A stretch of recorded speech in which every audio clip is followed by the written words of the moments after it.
Yahweh, Ba'Shem, Yahushua, Ba'Shem, Rakakwadash. Double honors to the elder apostles, elder bishops, the great millstone and rule well. Salutations to the Akim out there on the highways and byways. Salutations to the hopeful elect. Salutations to the respectful brothers and Israelite opponents. And shalom to the Akwaf, sitting and listening in silence as the scriptures say to do so. All right, we are the brothers of the great millstone, the Washington, D.C. branch. So we come out here to warn, to edify, and to inform our people. Okay, that's on this chart, the so-called blacks, Latinos, Native and Seminole Indians. We also come to condemn, to prophesy the downfall of this wicked place known as America, but its true name is Babylon the Great. Okay, so we're going to go ahead, go in the spirit, and help them prophesy and edify. The book of Micah, chapter 3, verse 8. But truly I am full of power by the spirit of Yahweh Ba'Shem Yahushua. So we have authority from Yahweh Ba'Shem Yahushua to declare everything that we speak, everything that we're doing. Okay, just like Yahweh said, you know, we spoke authority. We speak authority too, man. You know, Continuing on, and of judgment and of might to declare unto Jacob his transgression and to Israel his sin. Micah chapter 3 verse 8. But truly I am full of power by the spirit of Yahweh Ba'Shem Yahushua, and of judgment and of might. Of judgment and of might. So we have the right to judge. Okay, we don't walk around with that Tupac spirit, only God can judge you. No, man. There's a book in the Bible called Judges, man. Okay, and the prophets are sent up to judge. That's one of the things that we do. We judge, you know, this captivity, man. We judge our people. We tell you the error of your ways, man. Okay? Part of our calling. Continue. To declare unto Jacob his transgression. To declare unto Jacob, so-called Latinos, Native Americans, Seminole Indians, and so-called blacks, man. Okay? Because the way you live is perverse, it's abominable. Okay? You can't do as thou wilt. And that's what, you know, this place teaches, do as thou wilt. You know, the Lord will accept you. All you got to do is say you believe in the blood of JC and pay your tithes and you'll accept it. Continue. And to Israel his sin. And to Israel his sin. That's the Lord is not concerned about everybody. The Lord is only concerned with his inheritance, man, which is you Israelites, man. Okay? Point blank period. That's that I said something we're gonna quote in scripture. Matthew 7, verse 28. And it came to pass, when Yahushua had ended these sayings, the people were astonished at his doctrine, for he taught them as one having authority and not as a scribe. So we teach with authority, man, because Yahushua has given us authority, man. We have the spirit of Yahushua, man. And also to have the spirit of Yahushua is the spirit of prophecy, man. Okay? And that's how you know who the Lord is dealing with, because those men are going to be out here prophesying, man. Okay? Telling you about the downfall of this place. Telling you about everything that's about to come forth, like the big, beautiful bill, man. Okay? That bill is not for really for the regular citizen. It's really for the elite and the rich. Okay? When they push no taxes on overtime. Okay? Who really works overtime like that? I know I don't.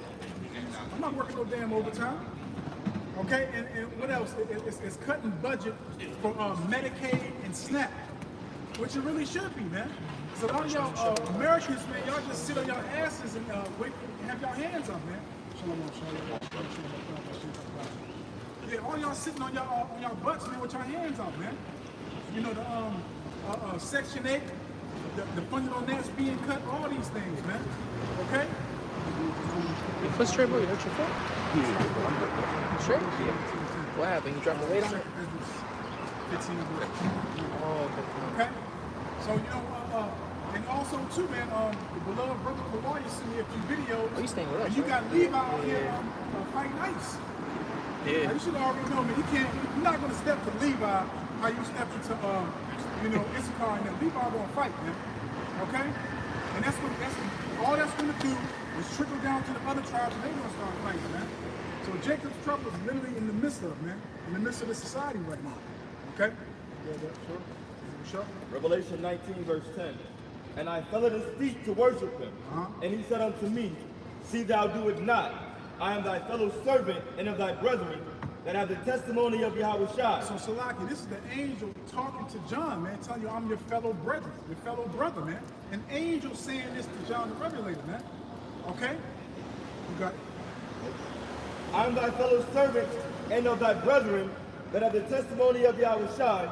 Worship God, for the testimony of Yahushai is the spirit of prophecy. The testimony of Yahweh Shah HaMashiach is the spirit of prophecy, not the spirit of making hip-hop songs, not the spirit of extortion, using it.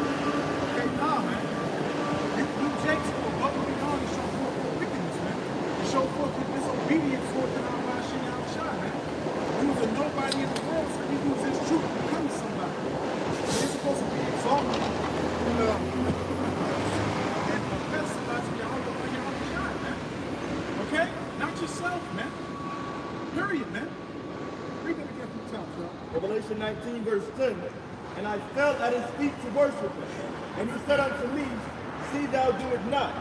I am thy fellow servant and of thy brethren And of thy brethren, continue. that have the testimony of Yahushua. That have the testimony of Yahweh Shah, not JC. JC doesn't have no testimony. JC said you can be gay. JC said you can go out here and sleep with your neighbor's wife.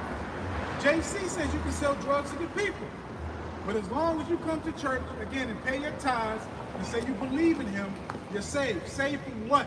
What are you saved from? All hell has not broken loose yet. Nobody's really suffering right now. You can still go to the store and get food.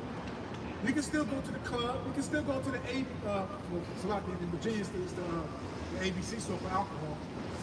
You know, but other places, packaged places. But you know, you can still go to these places and get your beverage. You know, even though things are increasing in cost. Okay, continue my show. It says, Worship God, for the testimony of Yahushua is the spirit of prophecy. So the real prophet is going to have the spirit of prophecy to declare what's going to happen. Okay, to pinpoint and measure the time, as the scriptures say. We're supposed to be focused on what? Prophecy. Okay? Period, man. All right? Continue. Second Ezra chapter 15, verse 1. Behold, speak thou in the ears of my people the words of prophecy. So it's a commandment for us to speak the words of prophecy. Okay? Period, man. And that's the type of spirit we're going to have. Okay? Because as Yahweh Shah said in St. John chapter 17, that he wants us to be one with him and the Heavenly Father. Okay? In agreement. Okay? To be connected. And you know, people will read that, see right here, that's the Trinity. No, fool. It basically means that they see eye to eye, they agree. Okay? Just like, you know, if you raise your son, you're going to give him the mindset that he needs to have, which is basically going to be connected to yours, you know, to roughly paraphrase it. All right? Continue. Second Ezra chapter 15, verse 1. Behold, speak thou in the ears of my people the words of prophecy, which I will put in thy mouth. Which the Lord will put in our mouths, man. And again, that's also another factor, another description determines who the Lord is dealing with. You have one body literally saying all these things, that miracles weren't done. You know, we're waiting on prophecy. Prophecy's not going to be brought forth. So who are you, you know, well, how much money you getting paid to do this, man? If those people just walk in there and say, look, man, they want a blank check, man. Just draw the number, whatever you want. Whatever you want, just draw the number on there. But you got to take heed to this doctrine right here. Okay? So you sold your soul to gain the righteous fury and indignation from Yahweh Hashem Yahushua, because that's all you're going to get. Even though you're comfortable right now. Continue on that. Second Ezra chapter 15, verse 2. And cause them to be written in paper, for they are faithful and true. They are faithful and true. And we believe in that. Okay, matter of fact, grab Habakkuk chapter 2, verse 5, these words of Yahweh Hashem Yahushua are pure. Okay, I believe that's Proverbs chapter 30. Pure 7 times in the furnace, that we're paraphrasing. Okay, so we believe these words, man.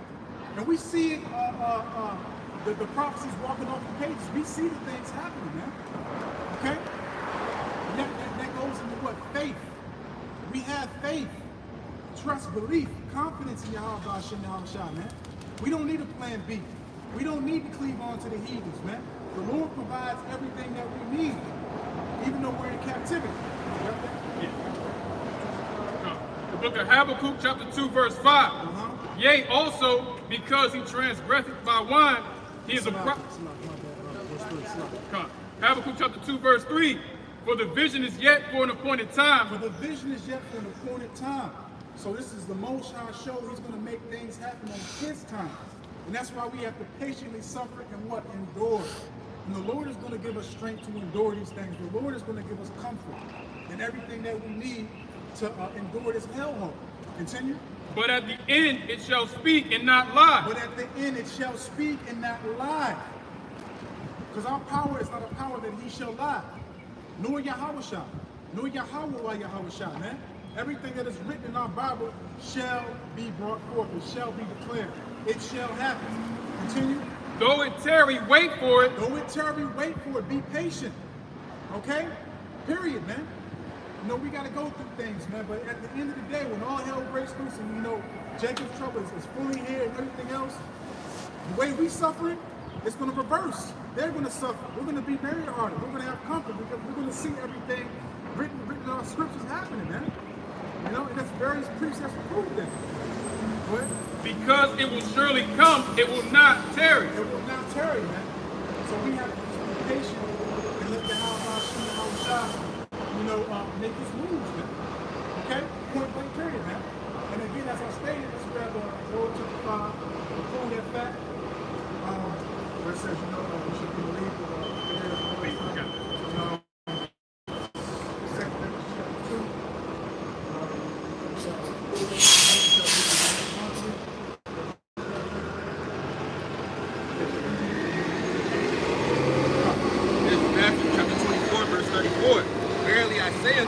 this generation shall not pass till all these things be fulfilled. You know, this generation is not going to pass. Like, a lot of people think that they have time to, you know, keep living it up in America, keep doing whatever the hell that they want, and keep on believing different doctrines that don't benefit them. You know, such as, like the brother brought up, Christianity. You know, this generation will not pass until all these things be fulfilled. That means that all the death and destruction that the brother was talking about is going to come in your lifetime. You know, and your children and in your children's lifetime if they be born right now. You know, so all these things will be fulfilled. Got it, bro. Yeah. The Lord, you know, he has promises for his predestinated, which is going to, you know, give us favor and mercy from him. You know, The book of Job, chapter 5, verse 17. Behold, happy is the man whom Yahweh Ba'ashem Yahushua corrected. Therefore, despise not thou the chastening of the Almighty. It's a lot, because we want to be corrected. It shows a lot. The Lord loves us. He's he's improving us. He's making us examine our ways, and it also shows us that we'd rather be chastised and reproved right now than to be chastised and judged with the world. Because when the world is going to be judged, it's going to be bloodshed. It's going to be a lot of things that's going to be overdue in this captivity, man. A lot of proud, pompous, haughty spirits. Actually, okay. Verse 18. For he maketh sore and bindeth up. He woundeth, and his hands maketh whole. He shall deliver thee in 6 troubles. He shall deliver thee in 6 troubles. Continue. Yea, in 7 there shall no evil touch thee. 7 is completion. No evil shall touch the ones that's out here sacrificing, showing true love to our people, edifying you, warning you. Okay, doing what the Lord told us to do, man. Okay, not going above and beyond to being the spotlight. Okay, because a lot of you Israelites is doing too much, man. And really, that's the mentality of a nigga, man. You're just doing too much. Everybody want to be somebody, man. You know, like, come on, man. Like that's like everybody want to be somebody. Come on, man. How about shit? How was shot? Verse 18, the Lord is going to give us our glory in the kingdom, man. Just wait. God, goodness gracious, continue. Job chapter 5, verse 20. And you got, you know, men getting paid, and it's okay. And we're gonna keep on saying it. And y'all still giving this fool money, man. Man, we realize and we know and we see that a lot of judgment is overdue, especially for you Israelites, man. Right. And you get what you deserve, man. Because the Lord has his hand out here to y'all, telling y'all the error of y'all ways, man. Telling y'all what not to do. But what do y'all do? Y'all scoff, y'all mock, make videos, say all types of blasphemy things about the prophets. Lord don't hate. Job chapter 5, verse 20. In famine he shall redeem thee from death. In famine he shall redeem thee from death. That's, man, it says in the book of Amos that it'd be better for you to be slain by the sword than to die by famine, man. Because your body's literally eating itself, man. Okay? Your stomach is literally eating itself. And most of the things, but if you do get food, you might not even be able to eat the food because you should be so weak. Yeah, once you starve enough, your body starts to reject everything. Like, even if you, at some point, your malnourishment, you won't even be able to drink water. You know what I'm saying? Like, it's dying of starvation is terrible. That's a terrible way. You would rather get your head cut off or bleed out.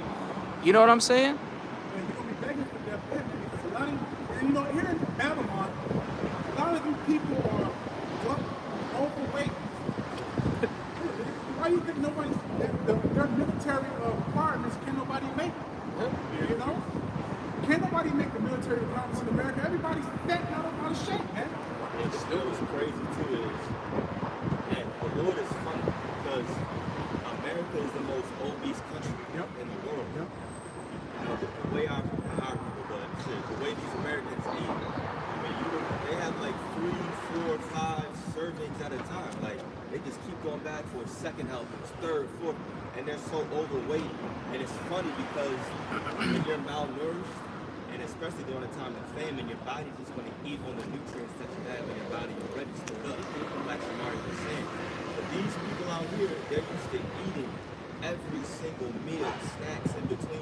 They're so big. Watch, when famine comes, their body's going to eat on all that they have, and they're going to go through a prolonged period of famine. It's going to make it worse because they have so much fat for their body to eat, and they're going to be that much more hungry for a longer period of time. And the Lord is going to sustain them through that time of famine. And that's torture. Your body is literally torturing itself. That's what famine is. Your body is eating itself. That's torture. That sucks. And the Lord is just fattening these people up so they can experience a prolonged period of torture. The Lord is bad. And also, too, these kids, this generation, is not how we grew up, man. You know, we was outside, we was active. Yeah. We was playing sports. Yeah. This generation, man, everybody's on their phone walking, everybody's on the internet. You know, this generation is weak. This generation is not men. Everybody's, questionable about their sexuality, all types of stuff. You know? Like, come on, man. But you know, the one how showing how to shine, man. The Lord is showing everybody that at one point you were strong. And at one point, people trembled at America. At one point, people feared you. And now they're laughing at you, man. They're laughing at you, man. The body of how showing how to shine, man. We are witnessing the downfalls of our enemies, man. But how showing how to shine? Continue on that, beloved. Job chapter 5, verse 20.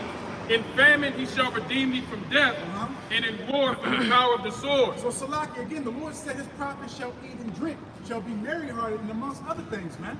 Continue. Verse 21. Thou shalt be hid from the scourge of the tongue. We shall be hid from the scourge of the tongue. Okay, because, you know, we saw, he's walking around with his chest poked out, his head held high. He thinks he's tough.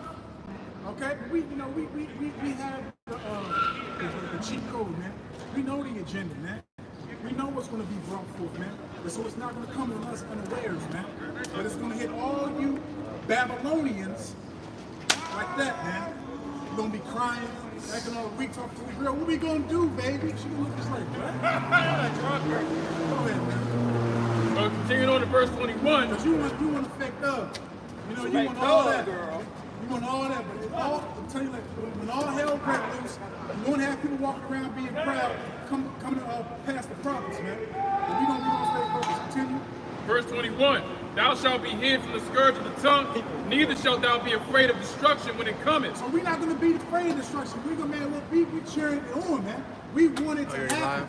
Right. Okay, point blank period. You want to take that one off at the end. Oh, okay, so. Then that way you have more space. Job chapter 5, verse 21. Oh, okay. Yeah, Thou shalt be hid from the scourge of the tongue, neither shalt thou be afraid of destruction when it cometh. Because we want to see this place destroyed, man. This place is well overdue. And you can put it right here. Virgin Babylon, man. Matter of fact, Verse 22. At destruction and famine, thou shalt laugh. Was I wrong when I said this? At destruction and famine, This one's already ready. Because again, we're out here sacrificing, man. We're out here doing what Yahweh Shem Yahushua told us to do. You gotta slide that one over. This one? Oh, okay, yeah. Oh, Read it again, yeah, from the top. Come. Job chapter 5, verse 22. Uh-huh. At destruction and famine, thou shalt laugh. Neither shalt thou be afraid of the Ready? beasts of the earth. So we're not going Go to be ahead. afraid of the beasts of the earth. We're going to be in league with everything, man. You know? Point blank, period. I'm about to turn the phone over. Oh no, actually, yeah. Scoot this one a little bit. Verse this way. 23. Oh, For no, thou we shalt can't. be in league Yeah. with the stones of the have to field, turn your phone around. and the beasts of the field shall be at peace You have with to thee. flip your phone. And thou To my shalt vertical? know Yeah, that no, thy that's other way. tabernacle shall That be way. in peace, Oh, and to thou my shalt this visit one? thy Yeah. habitation, and shalt Does it not automatically sin. fix itself? That's a Nah, promise it for says us. orientation is locked. I've been Alright. over Nah, it's end a it and promise start for over. us, man. You know? It's a promise for us. Because then you want your speakers facing that way. Okay, but It'll fit Babylon better. Yeah, that's a is fact. overdue for judgment, man. Let's grab an Isaiah 47 for sure. So I had to do it like this. Yeah, yeah, exactly. All right, let me see if it actually fit first. It'll Isaiah fit. 47 verse Yeah, 1. we done it before. Comes, Yeah, all right. comes down Yeah, and sit in the dust, O virgin daughter of Babylon. It's time for you, the Babylon, aka America, to get dirty. Okay, because you was looked at as a precious stone, a precious gem. Okay? Everybody said they wanted to go to America where the streets are paved with gold. Look at these streets, man. They filthy, they dirty, man. There's doo-doo on them. Yeah, come on, man. Continue, Sean. Yep. Sit on the ground, there is no throne, O daughter of the Oh, no, you Chaldees. just set So it up right your here. throne Yeah. is being taken away right before your eyes, man. When the prophets are risen in each of these captivities, hey, man, you know, it ain't looking good for you, man. It's not looking good for you, man. So literally, this is the start of your downfall, man. So set the speaker like this way. Speaker this Is that the way. right one? For thou Speak shalt it this no way. more be No, other called way. tender and This way. delicate. Take the millstone Speak and is that grind way. It's the only meal. way it'll fit. Uncover thy Oh. locks. won't Bear press the on the leg. buttons. Uncover Being shown to the world. Talking about some Get beats. all your treachery, Oh, yeah, turn off your all Bluetooth. your Watch wickedness, this. all your One of these filth, shits is everything fucking that up. you committed is being shown, man. And the prophets are declaring it, man. Continue. It's a mess. says, I don't know how thy this brother nakedness does it. shall be uncovered, yea, thy shame shall be seen. As I just said, continue. I will take vengeance, and I will not Vengeance, and he's not going to come Speak as it a this man. way. Yeah, All yeah. right, cool. Okay? He's going to come powerful, man. And every eye shall see him. And again, overdue judgment, man. We can't wait. You know, Albert Al-Ratazar, we get to witness that, man. You know, to see our big bro, our king, our savior, man. Yahweh Shah HaMashiach come back to get busy, man. The Michael the Archangel. Okay? And the chariots, man, slaying this place, man. People running, crying. You know, defecating, urinating themselves, man. Hey, man, that's going to be a beautiful sight, man. Over a little bit. Can you imagine that, man? All the hell we went through? This place got to go through hell, man. push it up there. All you nations that prosper and make all these riches off of our people, Right there. Yeah. because we the main consumers, man. You so-called There we go. Negroes, All right. Hispanics, Native and Seminole Say Indians, we less. the main Yep. consumers, man. Everybody wants to be a nigga, but nobody wants to be a nigga. Guys. If you know what I'm saying. Okay? Continue. Verse 5, it says, or verse 4, as for our Redeemer, the Lord Yahweh Ba'ashem Yahushai of hosts is his name, the Holy One of Israel. Is his name, the Holy One of Israel. So we must know the name, we must declare the name, man. And we know we look like respectable fools to you. Oh well, man. But you know, in the kingdom, it's gonna be like, damn, man, we stood so boldly for Yahweh Hashem Yahushua Kawada, for giving us, you know, that spirit. Kawada for calling us, even considering us, man. Because this is literally history in the making, man. Alpanawa Ratazah, man. You're gonna be sitting down and telling your grandkids, your great-grandkids about what we did, man. This is history, man. Okay, and just how these people are trying to take us out, we're gonna be telling our kids, these people ruled over us, man. They're gonna say, what is an Edomite? That right there. Continue.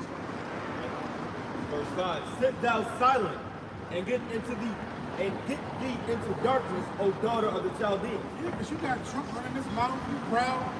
He's saying all types of, they don't know what the fuck they're doing. We love it, man. We love it. He's a comedian too, man. He's funny as hell, man. Continue. O daughter of the Chaldeans, for thou shalt no more be called the lady of kingdoms. Thou shalt no more be called the lady of kingdoms, because everybody follows your lead. Okay, everybody wants to be like Babylon. You go to all these places where you go to skyscrapers. Okay, everybody wearing suits and ties. That's not their custom. That's the so-called self-proclaimed white man's custom, in which that tie, that bow tie represents a penis and balls, man. It's Salakia, but it's the truth. Yeah, just like when you come into BC, that Marshall Mom is a representative of a rod, man. And it just shows you how perverse and just disgusting this man is, man. Hold your peace, brother. Continue. This is verse 6. I was wroth with my people. So the Lord was pissed off with us, right? Continue. I have polluted mine inheritance. We got polluted because our people cleaved and connected onto the ways of this land, man. Okay? But the Lord always saved a remnant so I could come back to him. Continue. And given them into thine hand. And it was given into your hands. It wasn't because you were so mighty and you were so brilliant and so smart. The Lord gave us to you. Let's get that correct. The Lord controls all. There's no such thing as free will, Cooley.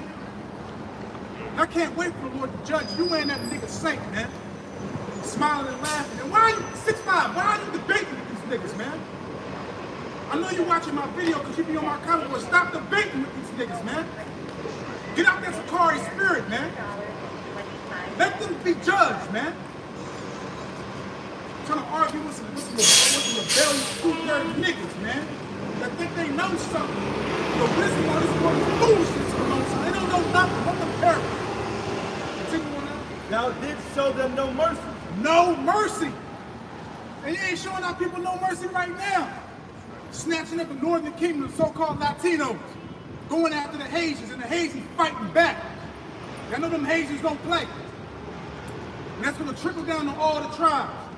You so-called Negroes, well, y'all sit right there sitting back and laughing, but now y'all want to say something because they're coming against Benjamin and Levi. What about the northern kingdom, man? What about Gad? What about Reuben? What about Asher? What about Issachar, man? Those are all your brothers. And I know, you know, our people are jacked up, mentally and spiritually destroyed, but still, man. You next. Yeah, you see right now, Jake is on TikTok, Instagram, Twitter, they talk about it's not our fight. That's not our people. That's what they saying. That's what they going on right now. But eventually, and it's already happening, now they coming after Jake. I'm sorry, they coming after the southern tribes specifically, like the brother's going into right now. And you see, more than likely, but we'll see. But my belief is when that starts to really happen and pop off, and now you got the so-called black man getting cut, white man, that's when the prophecy about who is going to come to pass and shall rouse them up. Like Genesis, what is it, 49th chapter. See, it's not our fight right now until it becomes a fight. So now you're going to see Judah out there, you're going to see Benjamin, Levi out there, and they already start like the brother said, all right, now you're bringing it to us and you're forced to be roused up. You see, the Lord is in control, just like the brother is saying. All we have to do is sit back, talk about prophecy, and watch as it unfolds. And as these things do come to pass, it should build up our faith. You should be seeing these things happen, and you should be like, oh my God, the Bible said this, X, Y, Z chapter, this verse, this chapter. And it should make you excited, like the scriptures say, you look forward and hasten these days. Because we need the evil to come before we can actually be saved. You're not going to be saved just randomly out of nowhere. No, there has to be some kind of trouble, and then you get delivered. That's the whole point in salvation. Shar spoke beautifully, man. We're going to grab this quote, Genesis 29. But before we do, man, you know, we look forward to coming out here. I know myself personally, I look forward to coming out here being surrounded by real men. Men that have the same mentality as me, men that have the same spirit as me, as me, Salaki. Because, you know, when we're in the world, we're amongst, you know, proud Judites, proud Issacharites, proud Benjamites. All of our people are proud. Now, how can earth and ashes be proud, man? And again, y'all think y'all know something, but you don't know a damn thing. You know? But when we come out, the brothers, man, it's just like a relief, man. To be amongst men that fear and worship and reverence Yahweh Hashem. I look forward to this, man. I look forward to coming out here to be with my brothers and prophesy, man. And I'm thankful for that, man. This is your true family, man. All right? This is literally a family reunion occurring right now. All right? Continue on that. Genesis chapter 49, verse 8. Judah, thou art he whom thy brethren shall praise. Thy hand shall be in the neck of thine enemies. So little do they know, even though people don't say it, but a lot of people follow the lead and follow after Judah. Judah's a trendsetter. Okay? Period, man. Everybody follows after Judah, man. All right? Go ahead. Thy father's children shall bow down before thee. Judah is a lion's whelp. From the prey, my son, thou art gone up. He stooped down, he's couched as a lion. So y'all was real comfortable, man. Y'all just, you just started like you started raping you. You started just handing the fascinating. But now it's coming to the point that Yahweh Shem Yahushua is putting the spirit in y'all to rise back up. It's putting the spirit in y'all because mainly all these things have to occur because our people have to be judged too, man. And it also has to be civil unrest, insurrection, sedition, all of these things. Like you stated, the prophecy is going to be brought forth. Okay, and it's the Lord that's going to activate these things. It's the Lord that's going to put the spirit on Esau to show, our people who he truly is. Just to show y'all what we have been saying is the truth. Yeah, this is the book of Jeremiah chapter 50, verse 33, where it reads, "Thus saith the Lord of hosts, the children of Israel and the children of Judah were oppressed together, and all that took them captive held them fast, and they refused to let them go." Like the brother was going into, when you look at the pattern, even when you look at the pattern of the scriptures, who was oppressed first? It was always the children of Israel, represented in the northern kingdom. And then what the oppression of the children of Judah always came later. You can look at that pattern going back to the Assyrian captivity, with the children of Israel going into captive first, and then Judah, Benjamin and Levi going into the captivity of Benjamin. Going into the captivity of Babylon, and the same thing with in these times, man, into what 1492, the children of Israel was oppressed by Esau. Then come 1619, the children of Judah coming over here to the America. The pattern keeps repeating itself. So we see this oppression with the children of Ephraim, being oppressed. Just know that the oppression of Judah is coming next, man. It's a pattern, man. Like the brother was going into. Hey, man, for water, Shaw, that was beautifully said, man, because that's the truth, man. Elder Malcolm, all of us have the saying, whoever tries gets it first, Judah gets it worse. Right. Yeah, absolutely, bro. So the Shaw was on an excellent point, man, because the slavery didn't start 1619, it started 1492? Yeah, 1492, man. Shaw was on point, man. Continue on that. Genesis chapter 49, verse 9. Judah is a lion's whelp. From the prey, my son, thou art gone up. He stoops down, he couched as a lion, and as an old lion, who shall rouse him up? The Lord's going to rouse you up by using the so-called white man. He's going to show you who he truly is. So y'all can keep on walking past, thinking that we just out here just to show hatred. No, we out here to tell you the truth, man. Which has been so long without fruit, man. So long without fruit, man. You are literally being cleansed. Okay, as they say, brainwashed correctly, man. The power of spirit word Yahweh Shem Yahushua, man. Come on, man. Let me just jump in and say too, the scripture, we're speaking on one part of it, but in a way it's kind of twofold because Judah has already been roused up in terms of the elect, right? Or the hopeful, right? You got the man of the Lord out here, right? Started with Judah, really. And of course, it's been trickled down all the way to what you see right now, so-called 2025. So you got the righteous that have been roused up, but now as a whole, there's going to be a day, of course, where you see Jacob as a whole get roused up too because of what Esau even is going to do. Like it says, he's going to come down having great wrath. That's going to make Judah rise up. Like, yo, what the fuck is going on, bro? I can't pay my bills. I'm hungry. I got a family to feed. Listen, the Northern Tribe right now, they low-key crying about it. I'm seeing TikTok videos. Nah, Judah gonna get out there with guns. They're gonna get out there with weapons. They're gonna go crazy. When you see that happening, watch all the other tribes fall in line. That's why it says Jacob's trouble. No, it's not goddamn Moab's trouble, but all these other nations that are in Babylon, they're gonna take part in the trouble. But it's really Jacob's trouble. It's a time of troubling for the elect. Yeah, real quick, I was gonna add on. Time of trouble for the nation of Israel. I'm sorry. Yeah, out in on the West Coast, man, you see Judah. Really, they banding together with Northern Kingdom over there, man. They, they beating up ICE. They throwing rocks. You see videos right now. You can literally look it up on YouTube. They straight up throwing big ass rocks through windshields of those Suburbans and shit, man. They already starting. It's just once, especially when it gets down to them red states, man, where everybody got guns. Like, cause in Cali they're illegal. They're illegal in New York City. Once they're in places where anybody can get one whenever, it's a wrap, We man. just needed to get worse, that's all. Yeah. We just needed to get to the point where everybody's pockets start fat. That's Yeah. all Jay care about. Man, get your pockets up, nigga, blah, blah, blah. That's all they talk about. Now watch when nobody has money no more in their pockets, when a dollar don't mean anything. Now all of a sudden it's a big ass problem.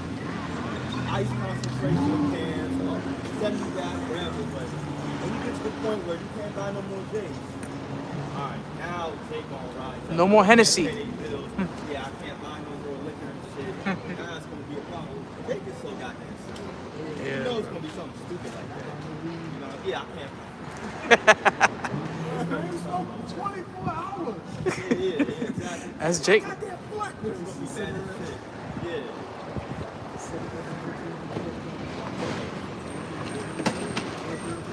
Romans chapter 13, verse 11. In that knowing the time, that now it is high time to awake out of sleep. So it's high time to wake out of sleep, man. Okay, because the Lord is not going to have his men out here too much longer warning you, informing you, okay, telling you the truth, telling you you have evil. But you should do. This man is showing you that he's just but y'all don't have that spirit of forgive. The Lord hasn't forgiven nor forgotten. Continue. And that knowing the time that it is high time to wake out of sleep, for now is our salvation nearer than when we believe. Our salvation is nearer than we believe, and every year we get closer and closer to our salvation, our redemption. Man. Continue on that. Verse 12. The night is far spent, the day is at hand. The day is at hand. Continue. Let us therefore cast off the works of darkness Cast off the works of darkness, what is that? The works of this world, which everybody's involved in. And we gravitate and cleave onto righteousness, man. To walk uprightly, to think in the spirit, see things in the spirit, present ourselves in the spirit, man. Okay, continue. and let us put on the armor of light. And what's that? That's Yahweh Bashim Yahweh Shah. Okay, these precepts, these words, man. Okay, things that are written aforetime, written for what? Our learning, man. Continue.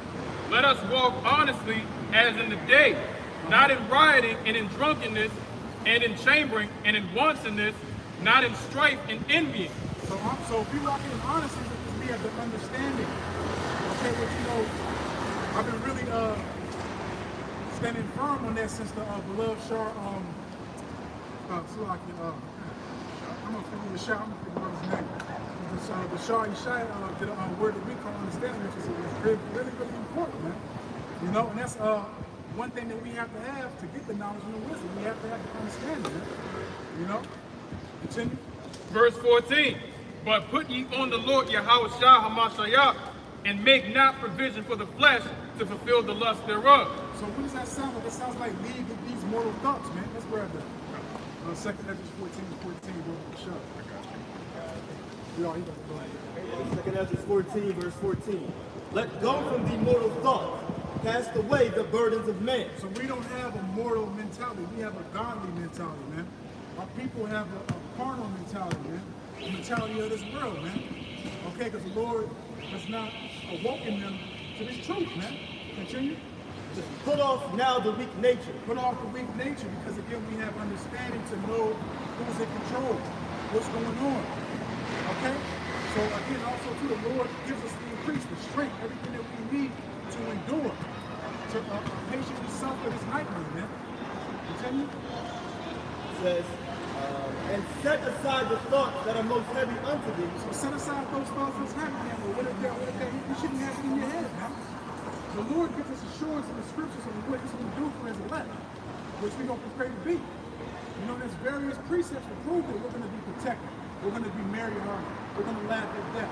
We're going to eat. We're going to have shelter. We're going to have protection. Everything that we need when all hell breaks loose, and the Lord puts the spirit on this red silverback cave to go ham. All right? Continue. and haste thee to flee from these times. Okay, so flee from these times, man. Because we're praying that these things, because everything is speeding up, man. The days are going by so quick. You know, the work will go by slow, but the week can go by quick. You know? It's like you gotta go right back to work as soon as you blink. You know, but you know, everything is speeding up, man. We're literally almost at the kingdom, man. You know? Verse 16, for yet greater evils than those which thou hast seen happen shall be done hereafter. So the evils that we see now is nothing. The evils that we see now is nothing compared to what's going to happen in the very near future, which is at arm's reach. Okay, a time that has never been before, shall never be. But prepare for us to walk before. Okay? So we're patiently waiting for these things to occur, man. That's it. Come on. You got something? Yeah. Book of St. James, chapter 5, verse 1. And it's backing up the point y'all was making. Go to now, ye rich men, weep and howl for your miseries that shall come upon you. Your riches are corrupted, and your garments are moth-eaten. Your gold and silver is canker, and the rust of them shall be a witness against you. And ye shall eat your flesh as it were fire, if ye keep treasure together for the last days. Yeah, so basically, you know, like the brothers are saying, in the last days, you're supposed to be actually repenting and turning back to the Lord so you can get rooted in the spirit for the trouble to come. But like Shah Yaka said, most of our people, especially Judah, they got that expression of get your paper, do this, chase the bag, you a broke nigga, blah, blah, blah, blah, blah. But basically what Esau's doing, like we always say, he's going to make everything money related, related to your identity, but your bone is going to be digital. So if you don't take that MOTB, all right, you're not going to have access to any of that. Even if you do, it ain't about to be how it is right now. You ride around in a Ferrari and this and that. Everything's going to be limited. Like at the World Economic Forum, Klaus Schwab said a while back, he said you're going to own nothing and be happy. And he also said you're going to eat the bug, so Jake will be bragging about Bruce Chris or whatever. It ain't about to be no more of that once martial law happens. So that's basically what the Lord is saying. The Lord, he's going to allow all that to come down because Jake, they forget they in captivity. This is not the land of Israel. This ain't the land of milk and honey.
Woe to the world and them that dwell therein. So that's judgment, destruction, death.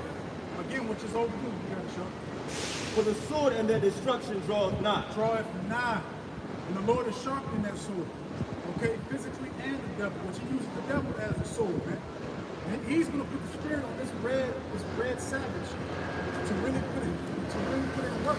Because he is a savage. He's a menace to society.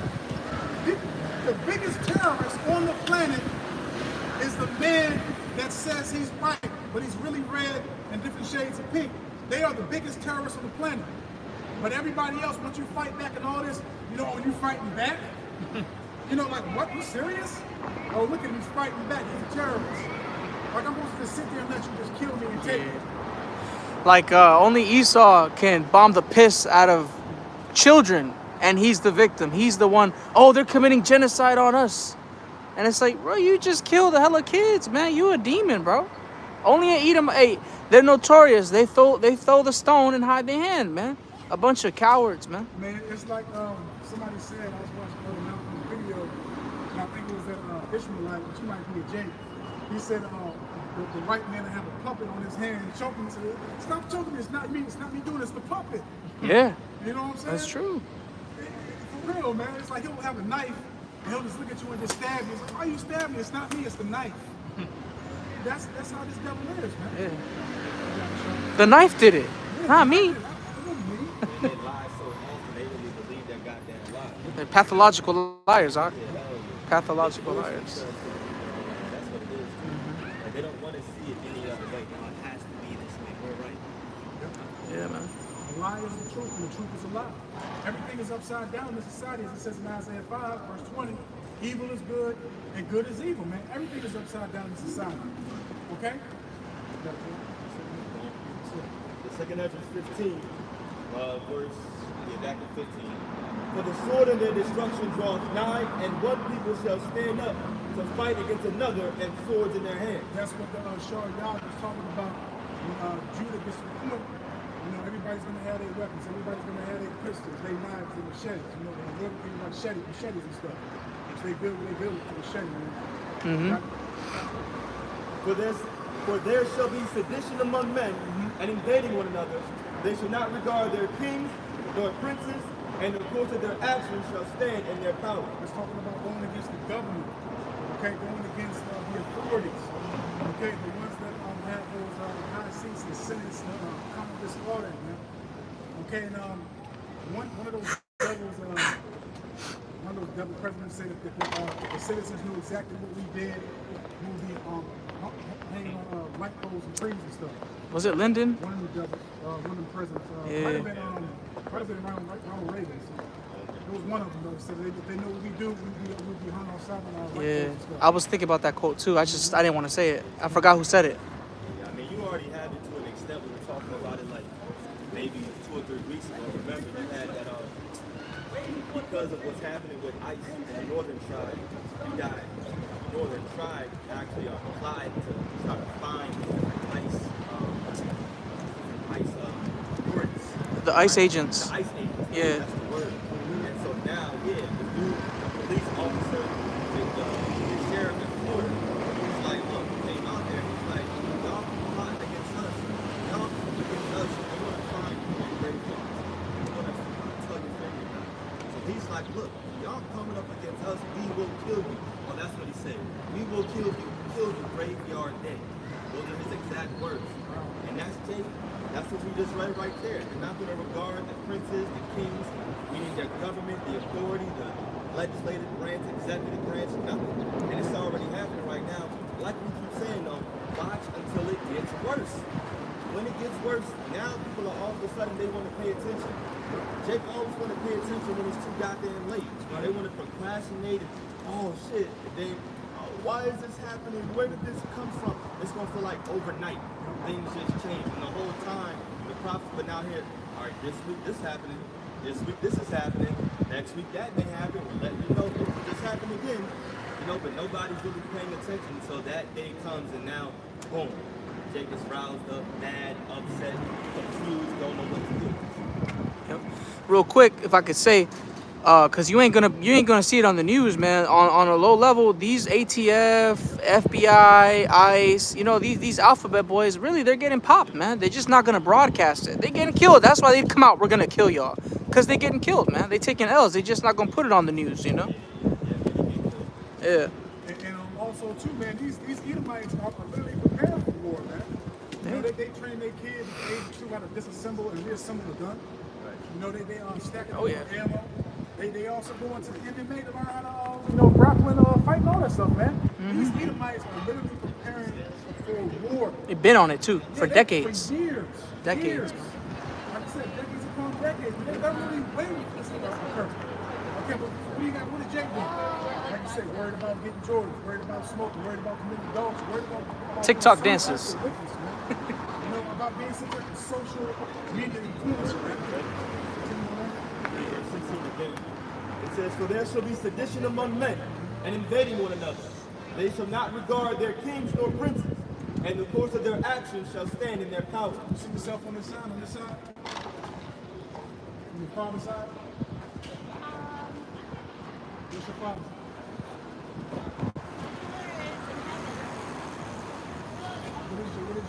your father, your power of earth?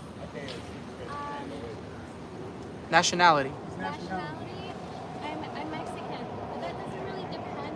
It doesn't really matter just because I believe that I believe in God as my father, as my Abba, and believe that Jesus is God. Well, you have to do that. Yeah, you as well. Verse 17, a man shall desire to go into a city and shall not be able. And Salakia, I saw some TikTok videos yesterday and other ones where you had Northern Kingdom, so-called Latinos, telling other Latinos, you better not be celebrating 4th of July. And see, you know, we don't have time, man. You know, especially that's a woman, so just go about your business, man. You'll see when all hell breaks loose, man. You'll see if the Lord loves everybody. It says, verse 17, a man shall desire to go into a city. And Salakia, she was right, she said, my father is in heaven, you know, the heavenly father, but still, you know what the hell I asked you. Stop being cute for the camera, man. Yeah, man. And shall not be able. For because of their pride, the city shall be troubled, the houses shall be destroyed, And that, because of their pride, the city shall be troubled. So it's not even safe to be in these cities, man. Okay, because of your pride, and you know how how you walk, how you conduct yourself, how you go about life, man. You know, you're an enemy of Yahweh Shah because you don't push your word, man. Continue, Shaw. the city shall be troubled, the houses shall be destroyed, and men shall be afraid. Men shall be afraid. So you tough guys, the saint, coolly, y'all gonna be afraid, man. All that mocking and scoffing, all your coonery, all you two-third wicked Israelites, man, that think you're a high-value man and you have some type of name if you have a certain tax bracket. No, you're a high-value man if you're a man of Yahweh Shah. These are the true high-value men right here. That's right. These are the men that the women are going to be looking for in these days to come, man. Because we got the blueprint, the cheat code, all that right here, man. The Lord's going to be dealing with us. I'm not what I side. Okay? And I say that humbly, man. You want that? Verse 19, a man shall have no pity upon his neighbor, Shall have no pity upon his neighbor. Why, Sean? but shall destroy their houses with the sword and spoil their goods because of the lack of bread and for great tribulation. So a man's going to kick in the door. He's going to smack Big Mama. Her wig going to fly. Okay? Then he's going to come in there. He's going to take your wife. He's going to dash your kids. And he's going to take the goods, man. And you won't be able to do nothing about it. Ain't going to be no conversation. Ain't going to be no debate. Ain't going to be none of that. No. Everybody's going to have a certain mentality, man. Survival. Okay? That's what it is, survival. Damn, you want to smack Big Mama? Not my mama.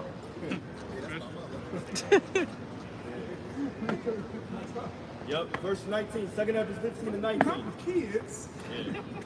A man shall have no pity upon his neighbor, but shall destroy their houses with the sword and spoil their goods because of the lack of bread and for great tribulation. Man, great tribulation, man. No jobs, no money, no food. Because again, it's going to be rations given out, man. And it's all part of the agenda, which is really Yahweh Shah, but it's all part of the agenda of Esau, you know, to bring these things forth because he wants you to bow down to him. He wants you to, take that RK. You know, because he brings the chaos, order out of chaos, order out of chaos. So, come on, show. This is the book of Isaiah chapter 13, verse 15, backing up that point.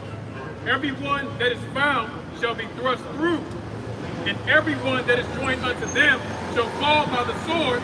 Their children also shall be dashed to pieces before their eyes. Their houses shall be spoiled, and their wives ravished. So the so-called self-proclaimed white man's gonna come in, he's gonna football kick your kids, and say it's good. Okay, he's gonna ravish, he's literally gonna pop rod in your wife in front of you. Okay?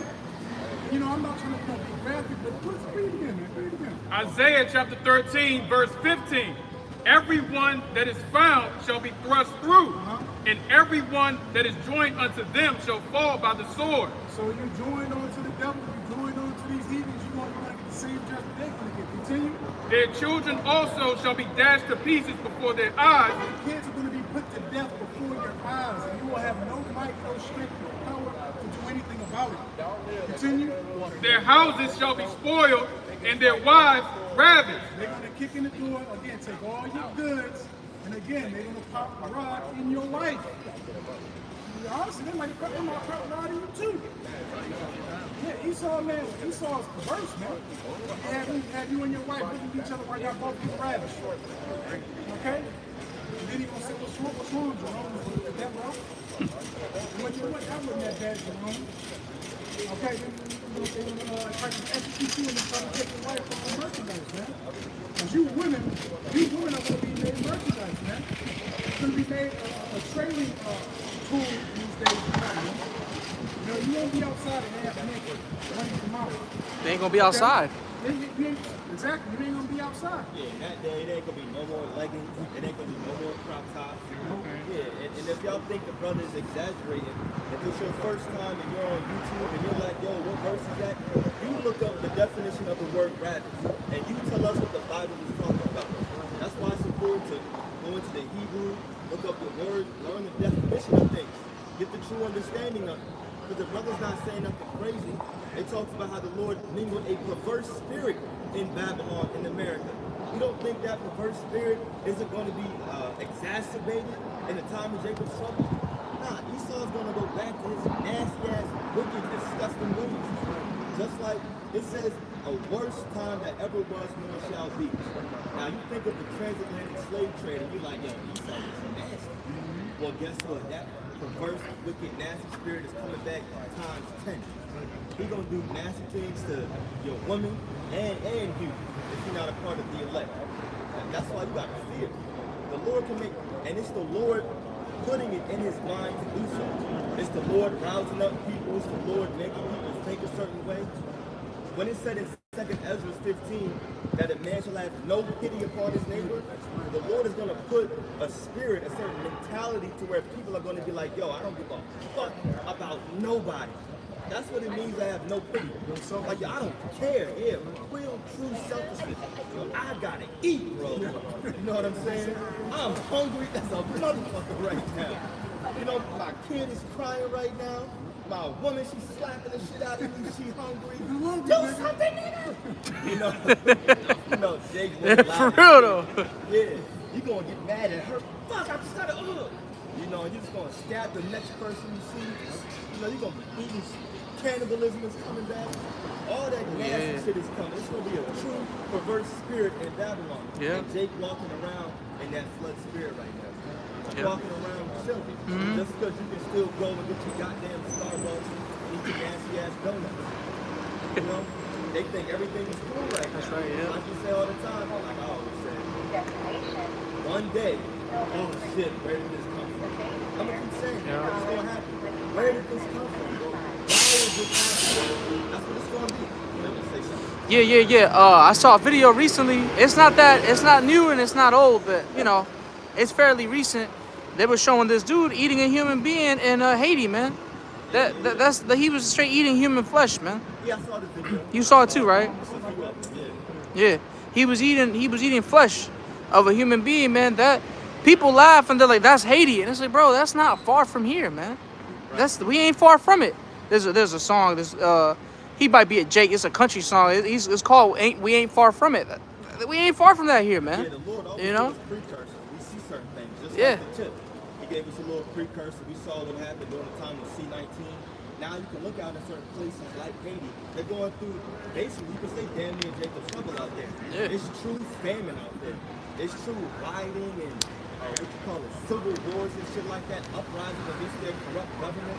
Like, that's going on out there. And they're going through cannibalism. So far, that's going to happen here in Babylon. We already see Yeshaya always talks about that word gradualism. We see it happening right now.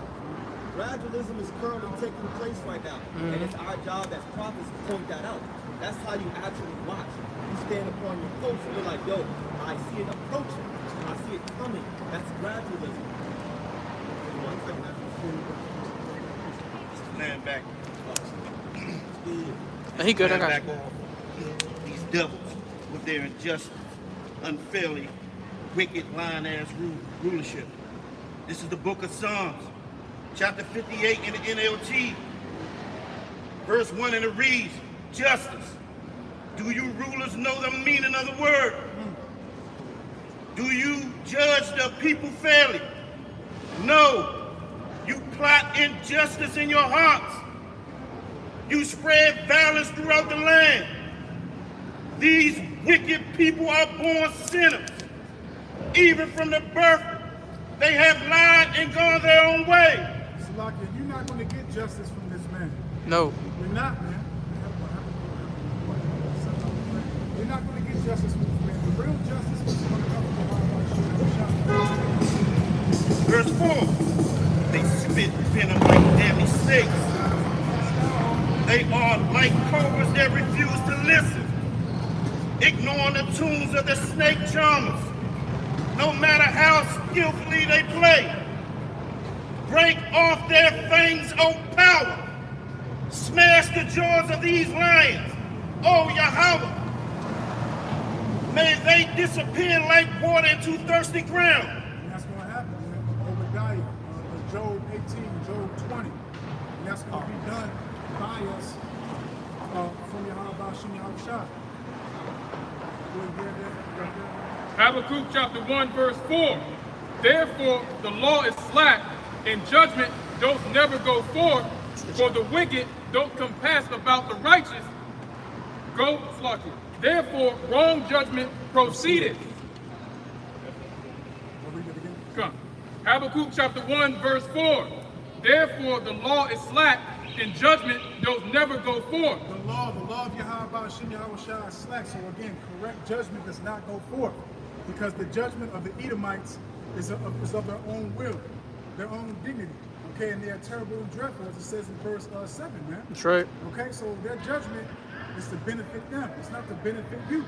And it's damn sure not to show you any mercy, man. What? For the wicked compass about the righteous, therefore wrong judgment proceedeth forth. So the wicked, Habakkuk 1 and 4. For the wicked doth compass about the righteous, therefore wrong judgment proceedeth. read it again from the top to line. Habakkuk chapter 1, verse 4. Therefore the law is slack, and judgment doth never go forth. For the wicked don't compass about the righteous. So the wicked is prospering right now, but it's only temporal. It's only for a short time, man. Continue. Therefore wrong judgment proceedeth. Look how the earth is being ran. Everything is crying out, man. Everything is crying out. We're not the only ones crying out. The fowls in the air, the beasts of the field, the creatures of the sea, the insects, the trees, the grass, the earth. Everything is crying out, man, because this man is destroying everything, man. It's part of his MO. It's part of his DNA. Everywhere you go, he causes mayhem, chaos, death, destruction, vexation. All these things, man. Habakkuk chapter 1, verse 5. Behold ye among the heathen. All right, so I'm going to transition to beloved brother Shamaria. I don't want to write this out. Is that a fun? Yeah, hey, it's a spirit that you're Habakkuk, Yeah, man, because, hey, man, we're in a beautiful period right now. We're at the beginning stages of all-out evil breaking out in America. I mean, shit, we're talking about a federal, quote-unquote, federal agency that's straight up grabbing people up just because they look a certain way, man. Like, hey, put it to you this way. When you hear the word immigrant and migrant, you don't just think immigrants from Ireland, Italy, and Germany, and Europe. Those are immigrants too. What do you think of? You think of the Northern Kingdom. That's how you think about when you hear immigrant and migrant. That's how much of a devil Esau is. You know what I'm saying? And what has he done? He's pretty much is making it illegal for you to look a certain way, man. You know what I'm saying? It's making it illegal for you to basically speak Spanish out there. Essentially, because who's ICE grabbing? They're just grabbing people that look a certain way. They don't actually know if somebody's undocumented or not. They're just taking a wild guess. They're like, oh, this guy got a mustache. He look Mexican enough. We can take it. He at Home Depot. He gotta be Hispanic. You know what I'm saying? That's the type of woman it, but it's the perfect setup for Jacob's trouble. Because what's gonna happen? Once they start grabbing up Judah, they start shooting back. Now it's like, all right, I'm gonna have to bring in martial law. You guys are killing cops. You know what I'm saying? Grab that. Habakkuk 2 about the show. Habakkuk chapter 2, verse 2. And the Lord Yahweh Baal Shem Yahushua answered me and said, write the vision and make it plain upon tables, Yeah, write the prophecies down, make them plain upon tables, right? Go ahead. that he may run that readeth it. Right, and we're the ones that's running with the message, man. All right, we're out here breaking it down for you, man. What's a part of the prophecy? All right, because prophecy encompasses everything that's within the scriptures that hasn't happened yet. Jacob's trouble is the one that's right in front of us, man. Really, it's already happening to the Northern Kingdom, man. You know, it's just happening in more liberal states where people can't truly defend themselves. You know, if you have the eyes and the ears to see, you see where is it happening? California. You know, where it's pretty much self-defense is pretty much illegal. Someone made a point of that. They made a map where, yeah, it's pretty much illegal, bro. You can't get no firearm legally in California. What do you see happening, right? Oh, there was somebody who made a map. They made a map and they said the places where the ICE raids are really going on are places where you have a duty to retreat. Meaning you don't have a stand your ground law. What places have a stand your ground law? Like Texas. You see ICE raids out here in Florida. You don't see that happening in those states like that, man. You know what I'm saying? Places like West Virginia. There's a huge Guatemalan community in West Virginia. And you know ICE raids over there. Shit, West Virginia, you don't even gotta be a resident and you can conceal carry. As long as you are in the state, you can go buy a firearm in the state. You don't gotta even live there. And you can carry it, conceal. You don't even need a permit. They ain't doing raids there. Why ain't y'all doing raids there, man? And that's how you know it was a test run. No, for sure. Because on top of that, at the same time, you had people, I ain't gonna lie, that's why I stay on TikTok. If you scroll and watch the right video, hell yeah. Yeah, I'll You see the right thing that you need to see. You got videos. You just know me. You like it? Yeah, exactly. I can. You stay on that algorithm. But at the same time, there was like 3 different videos I seen, and they were like, "Don't believe the media. The only protests that are happening is in this small little section." Yeah. So Trump got the National Guard and shit. I mean, not National, the Marines.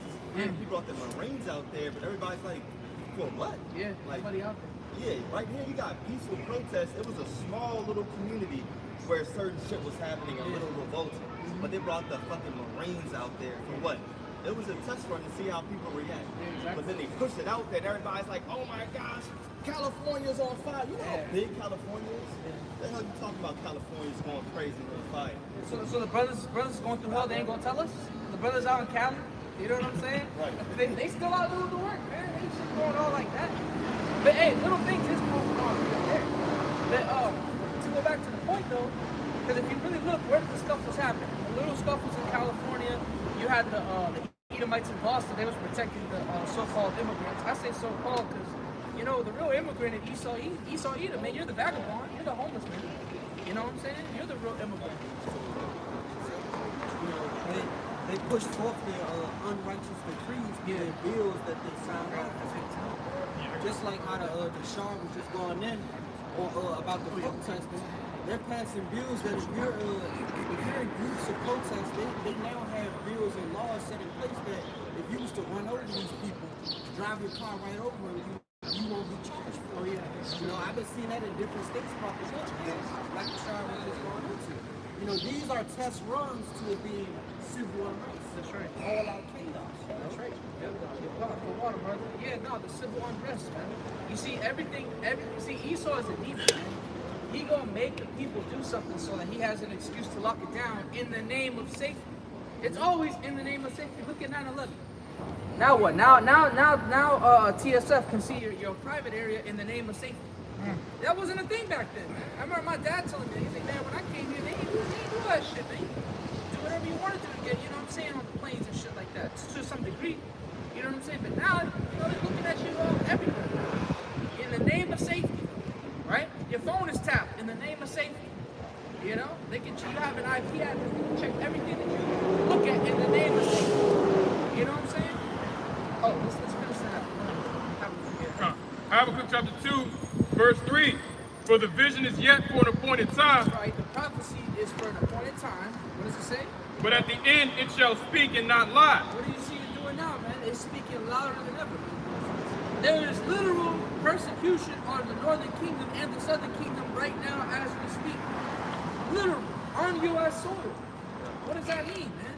All it takes is to touch a certain neighborhood, and Jake will say, enough is enough. Fuck this shit. You don't think Jake knows how to get away with killing people? You don't think Jake knows how to get away with shooting people? You know how many ex-military Israelites there are that came home and can't get a job? And they're like, fuck it, I'm gonna teach these youngins how to do it. You don't think they care? They don't give a shit, man. They gonna teach them how to kill people silently. They gonna teach them how to disassemble weapons. They gonna teach them all that dumbass shit, man. For the sake of to fulfill prophecy, right? For the sake of causing evil upon Esau. Because at the end of the day, we're still the Lord's people, man. Judgment has to come forth. You know what I'm saying? Continue. Though it tarry, wait for it, because it will surely come. It will not tarry. Yeah, it will not tarry. So guess what else is coming, man? The wrath of Esau, Edom. Revelation 12:12 will soon be in full effect, man. And the scriptures say what? He will be a madman sparing none. He's not going to spare anything, bro. You know? Because at the end of the day, hey, brothers haven't mentioned it yet, man. That I think it's a Decepticon, if I'm not mistaken. Laura Loomer. She said, she tried to be funny with it. She said, alligator lives matter. If we start now, we could give the alligators 65 million meals. She was referring to the 65 million Israelite northern kingdom that's in America right now. You know, Israelites don't know everybody. You know about that. You know what I'm saying? He openly said that we want to kill 65 million of you Israelites. They will feed out kids to the alligator, you know. Cut your limbs off and toss them into the water for the alligators to eat. So what they're doing is pre-planning how they're going to bring in their wrath. If you have the eyes to see and the ears to hear, the prophets have been forewarning you through the spirit of Yahweh Shai of these things that are about to come to place. They're happening, but they will be elevated to extent. Yeah, that's right. It's gonna get to a point, and I always say this to my household, man. You know, to those that believe within my household, it's gonna get to a point we ain't gonna get up and go to work no more, man. We're gonna be running and hiding. This nigga is gonna go insane. He's gonna try to feed you Israelites to alligators. And for you scoffers, it's all gonna be fun and games until you see them driving into your complexes, and there's only one way out. And you're like, oh shit, how am I gonna get out of this? And the Lord is gonna be with you, wicked ass niggas. All right, what you got, bro? What you got? This is the book of Isaiah, chapter 10, verse 1. Yep. Woe unto them that decree unrighteous decrees. Yeah, woe or destruction unto them that decree unrighteous decrees. Who's decreeing the unrighteous decrees right now? Esau Edom.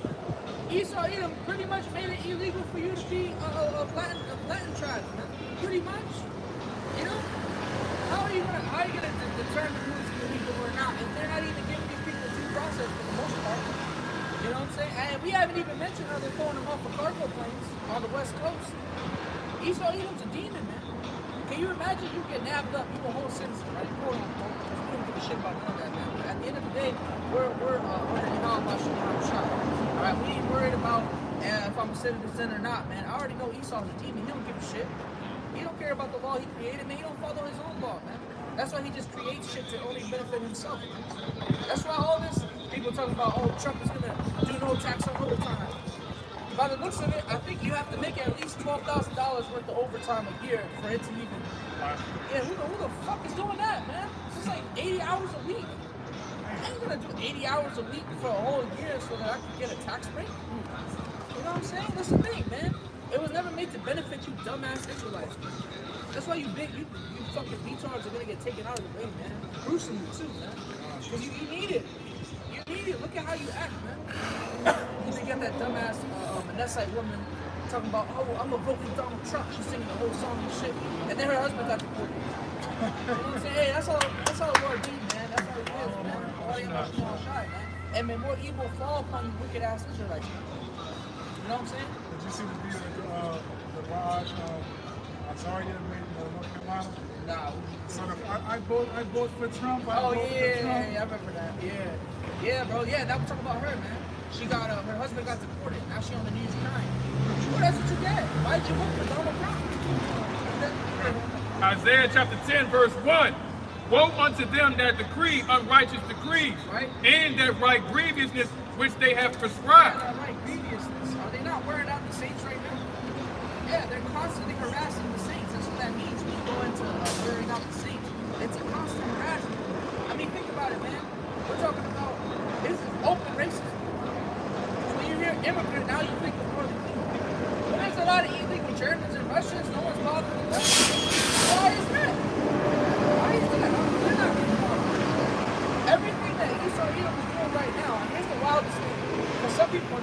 Esau. Every single decree right now that Esau is bringing out is aimed at the people that you see on this sign, not at nobody else. Everybody else is chilling. Moab is chilling. There was a whole bunch of TikTok. All nations are gonna come after us next. No, they're not, bro. They're not worried about it. They're worried about the people you see on this sign, bro. Y'all better off just going back home. To be honest with you, going back home, waiting for the Israelites to take over. That's your best bet. To be honest, if you don't want to get hit by a missile, just do that. Go back to China, Japan, and just wait for. Shoot, they're waiting for Yahushua coming too. They're just not waiting to be delivered. They waiting to get put into bondage, which is the best thing for them. You know what I'm saying?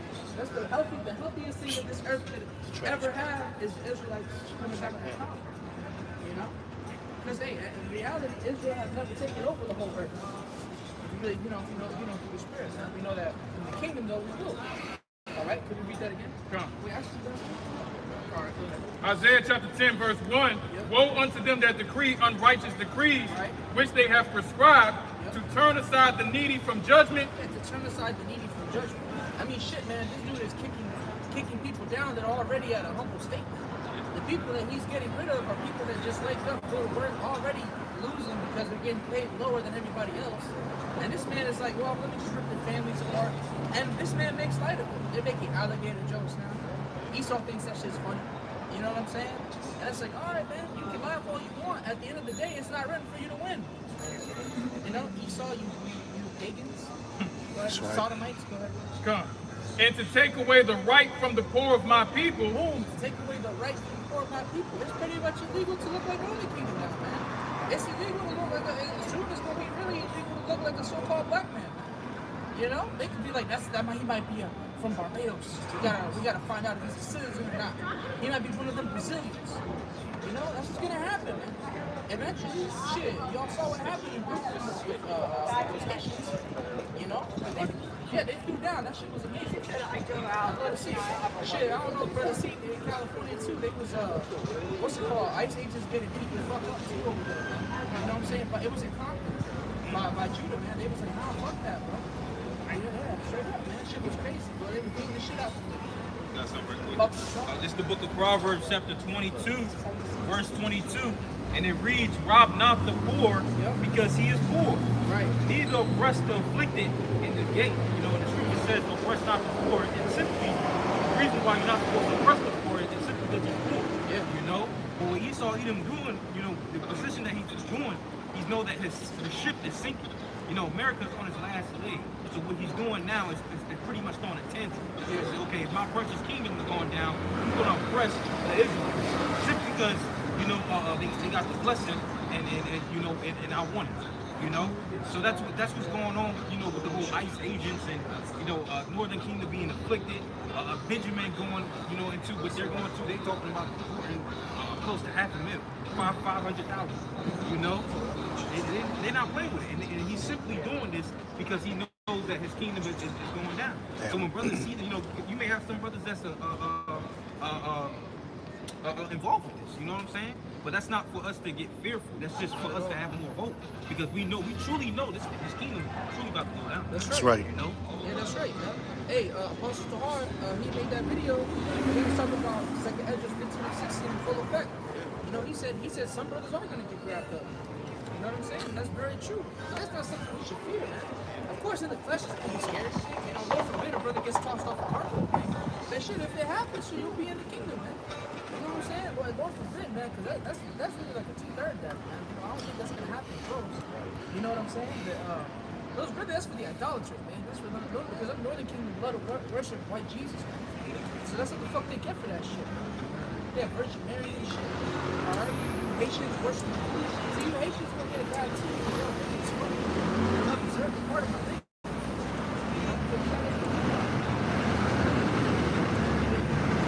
It's Sirach chapter 4, verse 5. It says, turn not away thine eye from the needy. Yeah, Esau, you should have followed this, man. See, you should have read the scriptures instead of beating our ass and sodomizing people. You should have been reading the scriptures. This nigga wicked, man. He ain't gonna do that. He ain't gonna grow us. How you gonna capture the most wisest people on the face of the planet Earth? And instead of learning from us, this man wants to oppress us. You know? Instead of, you know, hey, but he uses for what he needs to. And it's all good, man. At the end of the day, that's why it's ready for you to fall, because you're the biggest dummy. 4, man. Go ahead. It says, turn not away thy eye from the needy, right? Give him none occasion to curse me. Give him none occasion to curse you. That's what you did with us. You gave us a reason to curse you. And that's what we do every day. We put curses on this place every single day. You know, and ain't nothing stronger than the spiritual. While you out there slaughtering, all right, cool, that's cool, but we've been putting curses up on you for years. What you gonna do about that? Let him finish this out. Verse 6. Yep. Says, for if he curse me in the bitterness of his soul. Right, if he curses in the bitterness of the soul, which is exactly what we're doing. You see, that's the thing. Our prayers get presented like incense in the heavens. You fool. See, you forgot about the spiritual. You think because we can't fight you physically that we lost. The whole time we've been fighting spiritually. While your dumbass been collecting ammo, like that's gonna work. You know what I'm saying? That ain't gonna work against the spiritual things that's coming. The Lord gonna shake the earth. Well, how about that? This is all my bullets. I got my 5.56, my 7.62. The Lord gonna shake the earth. You ain't even gonna be able to get to your bullets. How about that? How about fire coming down from heaven? How about that? I don't know if you saw that. There's fire coming down.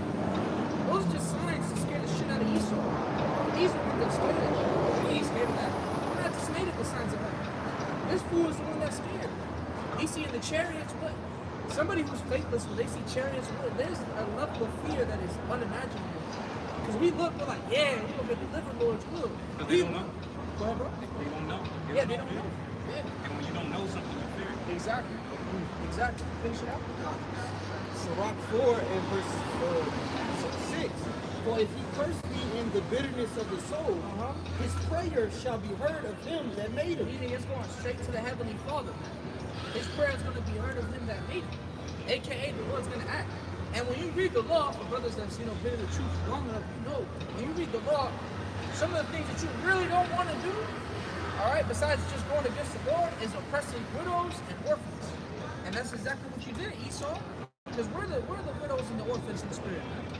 That's one thing. It literally said there's a law that says do not do that, because if they pray at all, you got it? That's the spirit, bro. Go ahead, grab it. Yeah, grab your eye. Go ahead, bro. And then we'll grab this. Exactly what you said. This is Sirach 13, verses 3 to 6. The rich man have done wrong, and yet he threateneth with all. Yeah, that's right. Go ahead. The poor is wrong, and he must entreat also. If thou be for his profit, he will use thee. But if thou have nothing, he will forsake thee.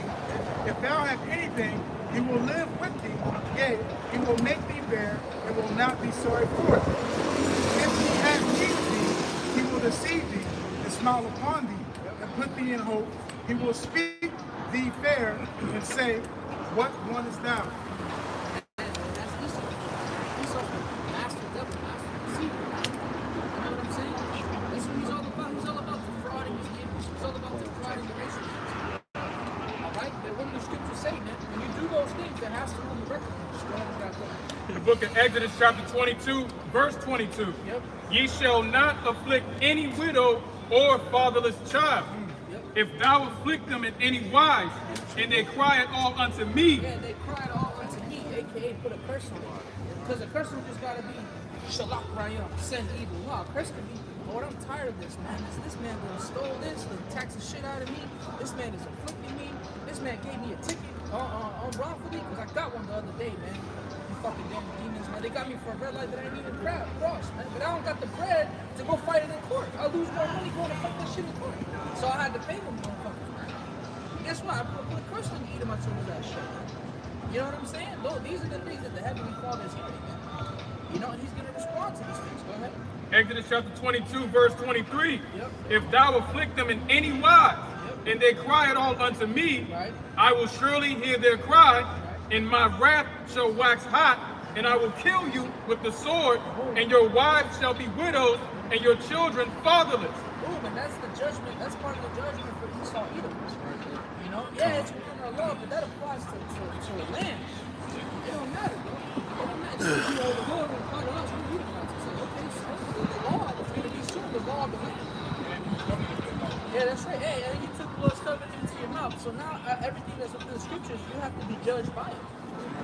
You know? See, that's why Esau Edom, man, whenever he, you know, because yesterday was the 4th. I was driving around, just chilling, right? Only Edomites was out. Jake was not out.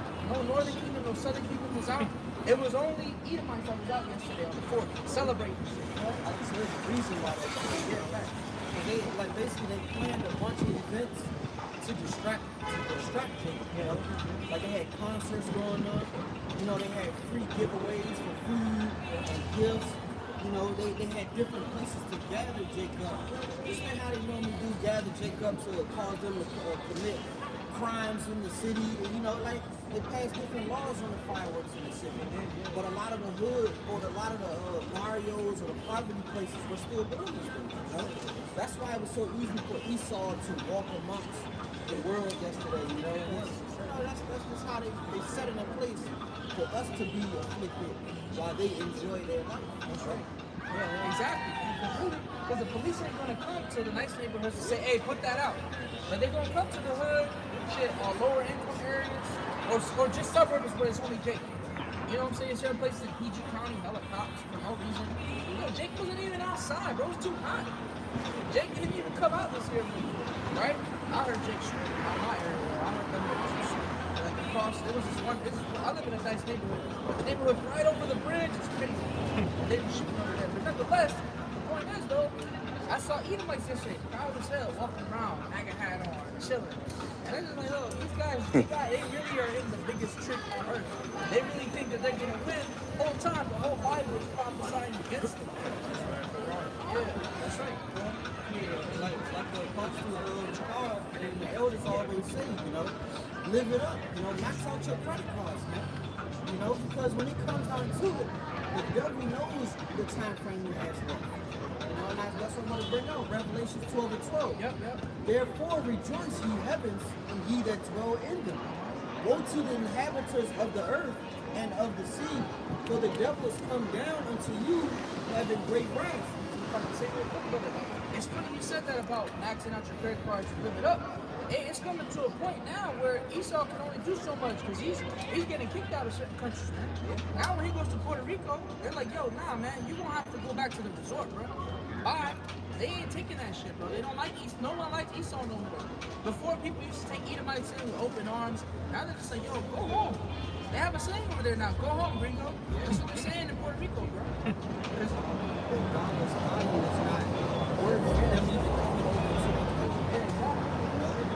Honestly, bro, Jake, once you go flip Jake, they'd rather be poor than to kiss your ass, bro. For the most part. You know? They go to, they get kidnapped in Central America and Mexico now. Now in Mexico, when Edomites go there, they think that they're welcome. Why? You're getting kidnapped by the cartel because they know y'all got money. Y'all getting kidnapped and extorted. That's beautiful. I love to see when my people realize that the devil's the devil. You know? It's a beautiful thing. Revelation 12 and 12. Therefore rejoice, ye heavens, and ye that dwell in them. Woe to the inhabitants of the earth. Yeah, woe means destruction. So why is this being said? It's literally saying destruction unto the inhabitants of the earth. Why? Because evil's coming, man. See, Esau right now, he doesn't want to lose, man, but he's taking L's right now. You know? And of the sea. Yep.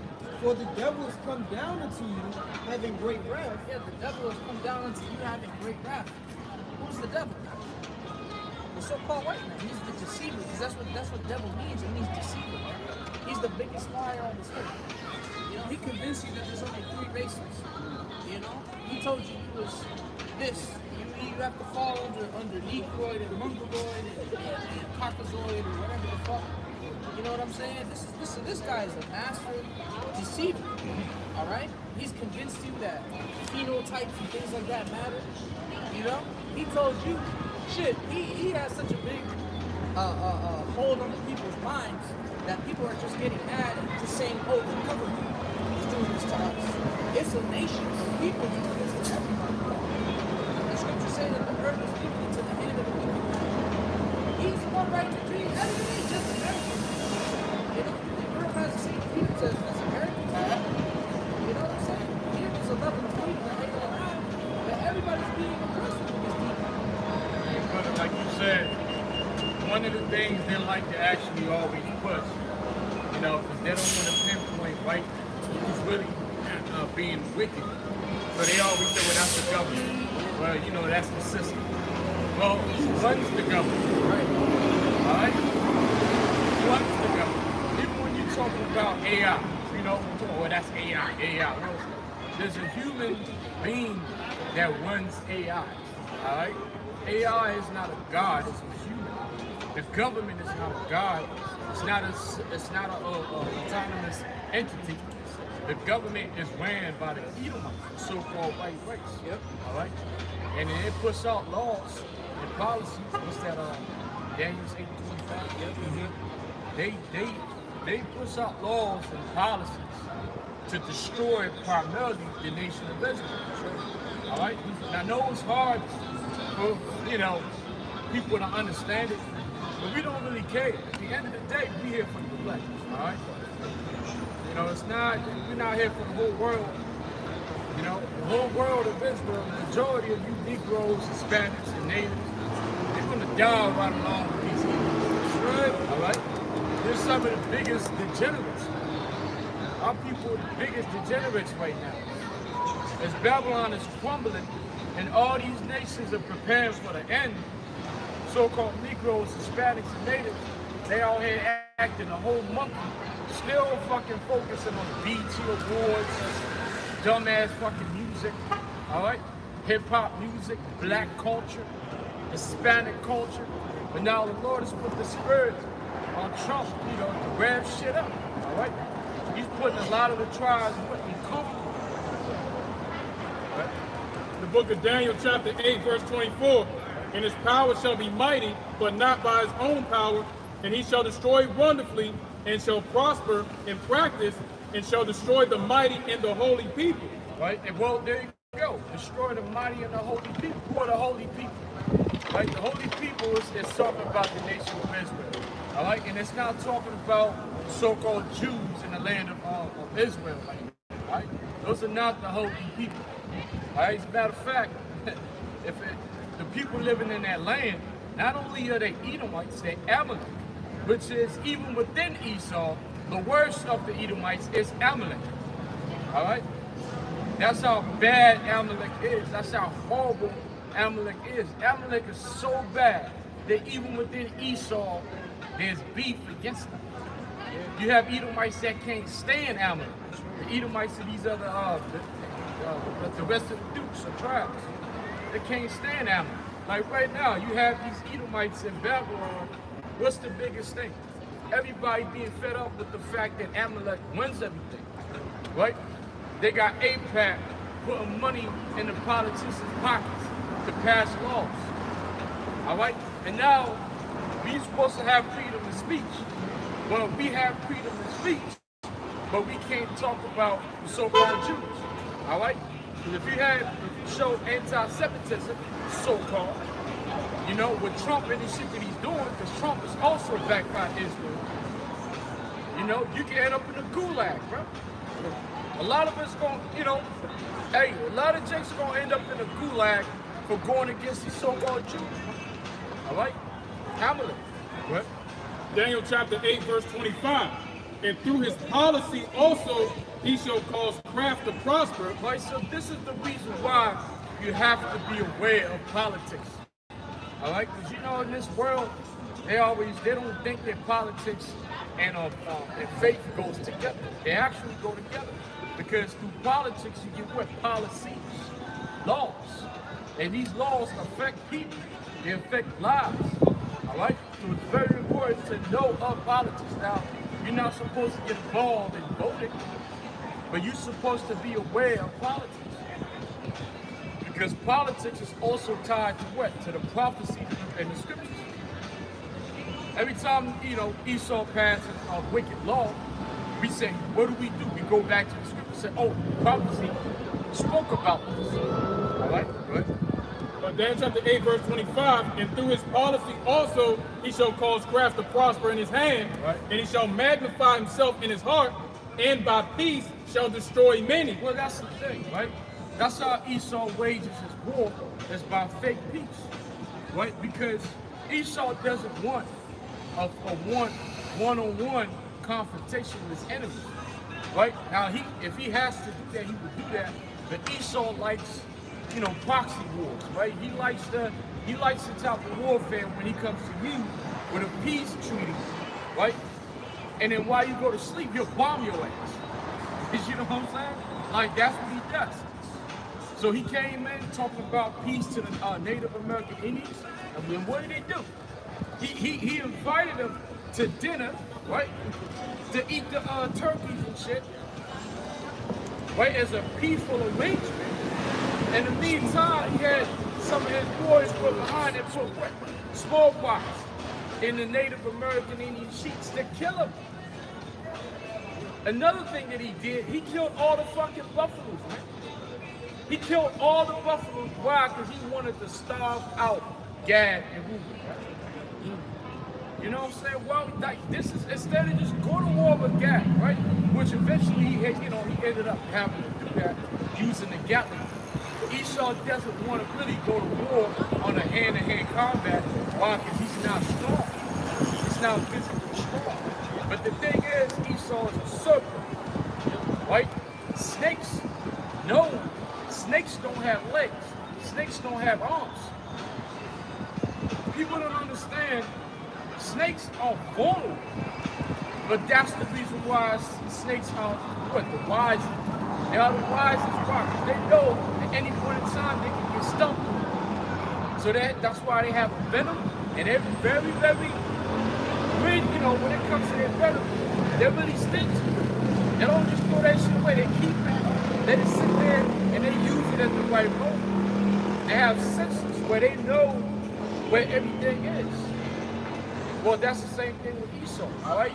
So when you know your weaknesses, guess what? You can use that, all right? You can use that for what? To your advantage, right? Daniel chapter 8, continuing on in verse 25. He shall also stand up against the prince of princes, right, but he shall be broken without hand. That's right. But see, he's going to stand up. Esau is going to stand up against the prince of princes, which is Yahushua. And guess what? He's going to be broken without hand. Why? Because the Lord is coming with a multitude of chariots. All right? Angels, spaceships. All right? So he's not, the Lord is, because the scripture says that his garment is going to be red. Right? Like they have been, into like one press, right? But it doesn't, it's a metaphor for when the Lord gives order and command, the angels going to get busy and do a lot of killing. We're going to get busy and do a lot of killing. We get that, listen, Jeremiah. Yep, and also, we said Jeremiah, battle axes.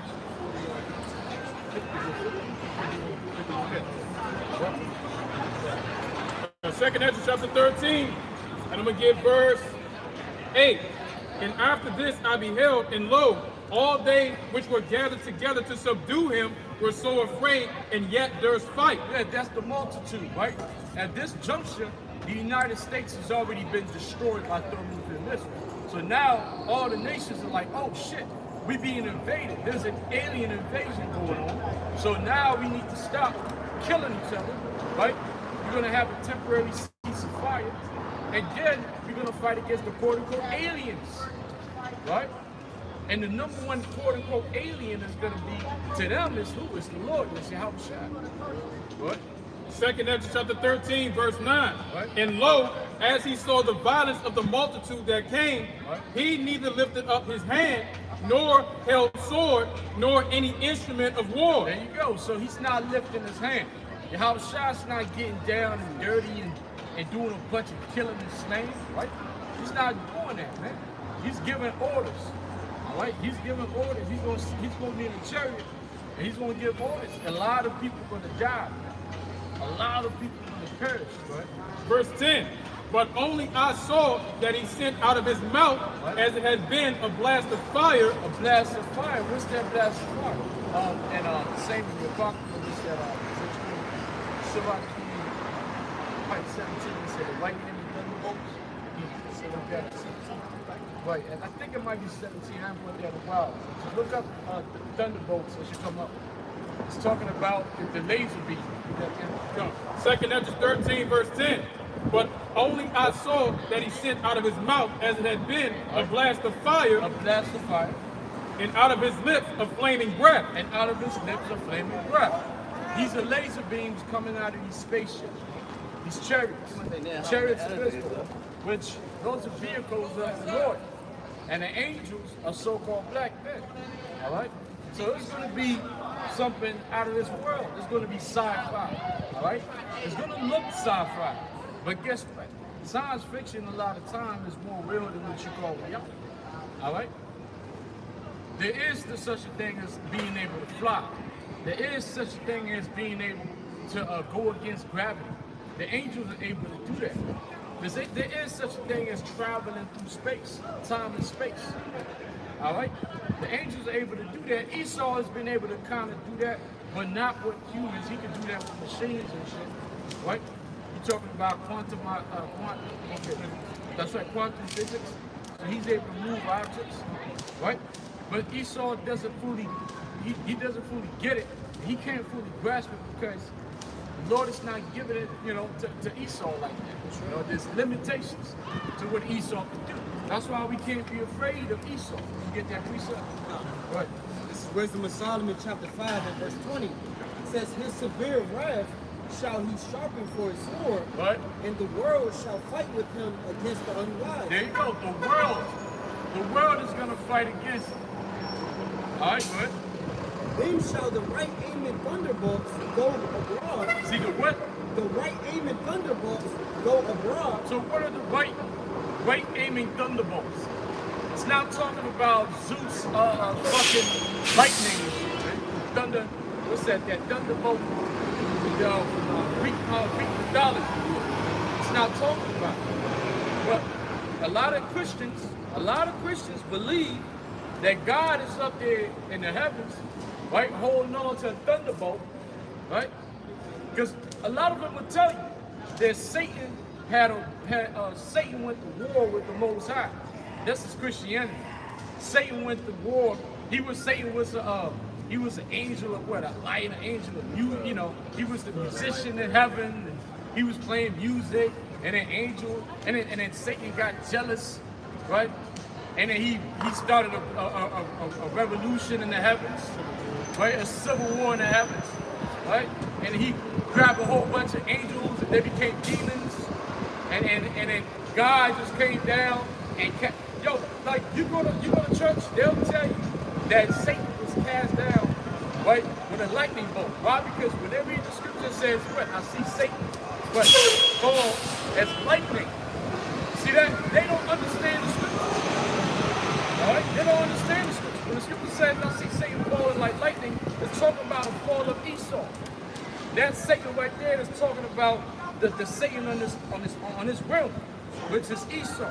You got the Satan in the spirit realm, which is the demon, Satan, Shaitan. But then the Satan on this earth is who? Is Esau. And him falling like lightning means his kingdom is fast falling. But again, the Christians will see that and be like, well, see, God hits Satan with a lightning bolt. No. What you're talking about is Greek mythology. You're talking about a so-called fake god called Zeus. There's no such thing as a Zeus. There's no such thing as Jupiter. There's no such thing as none of these so-called gods. There's only one power, which is Yahweh, Hashem, Yahushua. That's right. Yeah. This Wisdom of Solomon 5 and 21 says, then shall the right aiming thunderbolts go abroad, Right. and from the clouds, as from a well-drawn bow, shall they fly to the mark. Wait, they're going to fly to the mark. All right? And what's the mark? The mark could be from the 2/3 to buildings. All right? There's going to be a lot of things. Listen, when the angels start moving in, when they come in and beam up the elect, they also going to be shooting, they're going to be shooting lightning strikes and laser beams at people, right? They're going to be blowing up buildings, right? Because you got a lot of degenerates that need to be scorched, even before the missiles show up. All right? Yep. Second Ezra chapter 13, verse 10. But only I saw that he sent out of his mouth, as it had been, a blast of fire, Right. and out of his lips a flaming breath, Right. and out of his tongue he cast out sparks and tempests. That's right, sparks and tempests, go ahead. Verse 11, and they were all mixed together, the blast of fire, the flaming breath, and the great tempest And they fell with violence upon the multitude which was prepared to fight. Yeah, it's violence. All right, the kingdom was taken by violence. The kingdom must be retaken by violence. It's not going to be negotiations. We're not going to sit at the table with the Edomites and be like, all right, listen, now our king is here. Hey, Mr. Rothschild, right? Mayor David Mayer Rothschild, Nathaniel Rothschild. We need y'all to come to the table and we're going to sign these treaties, all right? All right, we're going to have borders. All right, we're going to retake our land in Jerusalem, Israel. All right, and you know, you Edomites, you can be over there. And nah, hell no, man. This ain't going to be no goddamn democracy. All right? It's going to be, it's going to be a dictatorship. Because once you conquer a nation, and the people, you don't conquer a people and then sit at the table with them and try to discuss how this shit is going to work. How do you know? Look at the so-called Negroes. Look at the so-called Negroes, Hispanics, and Natives, Israelites. Look at us. We don't got to sit at the table. Now, somebody would say, well, hey, you got so-called black men in Congress. Then you got black men in Congress passing laws. Man, listen, those are token Negroes.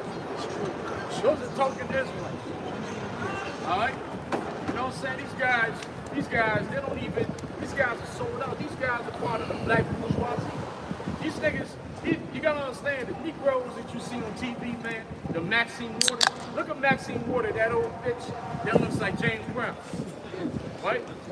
That chick, man, she is worth millions of dollars. But then you go to places in California in a black neighborhood like Hawthorne, like fucking Compton, niggas are still broke. This bitch has been in office for fucking years. And she got millions of dollars. Right? Just like Al Sharpton. This is the black bourgeoisie. These are uppity Negroes. Right? They hate niggas in the hood. That's the thing that you listen. If you ever been around an uppity Negro man, a Negro that makes in the upwards of $500,000 and above, he hates a nigga, man. They'll tell you that. Every time he keeps, man, you want to see money and see him in the hood, man.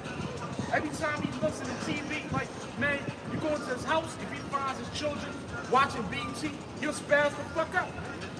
I mean, cut that shit out, man. You don't watch these monkeys in my house. It's like, damn. So, when they go up the chain and East Coast It's gonna flash up. Nothing flash up there. Right? And they don't mind it. For us, we can't do that, man. We have the same mentality as Moses. Right? We're not gonna share the riches in the wicked tent with the wicked. We're not gonna do that, right? We're not gonna do that. You rather be poor in this society. You'd rather be poor in this society and keep on. No. Bring it to us. I mean, would you really want to have $100 million in your bank account and be like Diddy and do the shit that Diddy do? Come on, man. Nah, listen, when you see that, you're like, nah, dude, hey, all them millions of dollars, do keep it. Keep that shit. Because the shit that y'all are doing to get this money, there's no integrity. How the hell do you sleep at night? And then, with all that money and fame, you still end up in the white man's court. On your knees. When he heard the charges, not the charges, the verdict. When Diddy heard the verdict, he got on his knees. I'm like, Diddy, you worth millions. You've been a fixture. You're a billionaire. Well, not no more. Yeah, because the lawyers, boy, them lawyers hate this nigga. Listen, hey, from him, settling lawsuits, from settling lawsuits to fucking lawyers, Diddy is no longer a billionaire, I promise you that. You know what I'm saying? And when he got the verdict, the nigga got on his knees. They drew an image of him with gray, full of gray on his knees. Right? And at that moment, I'm like, nigga, who are you on your knees to? The Most High? Like, the Most High didn't see all the degeneracy that you were doing. You destroyed a lot of lives. Trying to live in this wicked ass society. Isaiah 20. Proverbs 11, Isaiah 22. Go ahead. It's Proverbs chapter 11 and verse 2. Right? It says, when pride cometh, then cometh shame. But with the lowly is wisdom. What's that? Proverbs 11 and 2. Well, start at 1. Proverbs 11 and 1. The false balance is an abomination to the Lord, Right? but a just weight is his delight. Right? When pride cometh, then cometh shame. Right? But with the lowly is wisdom.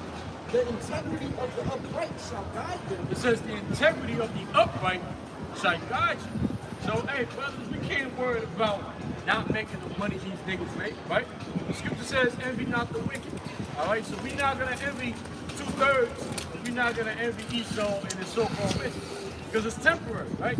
And it's even better now. It's not like it was back in the early 2000s where it was kind of hard to believe Esau was going to face the music.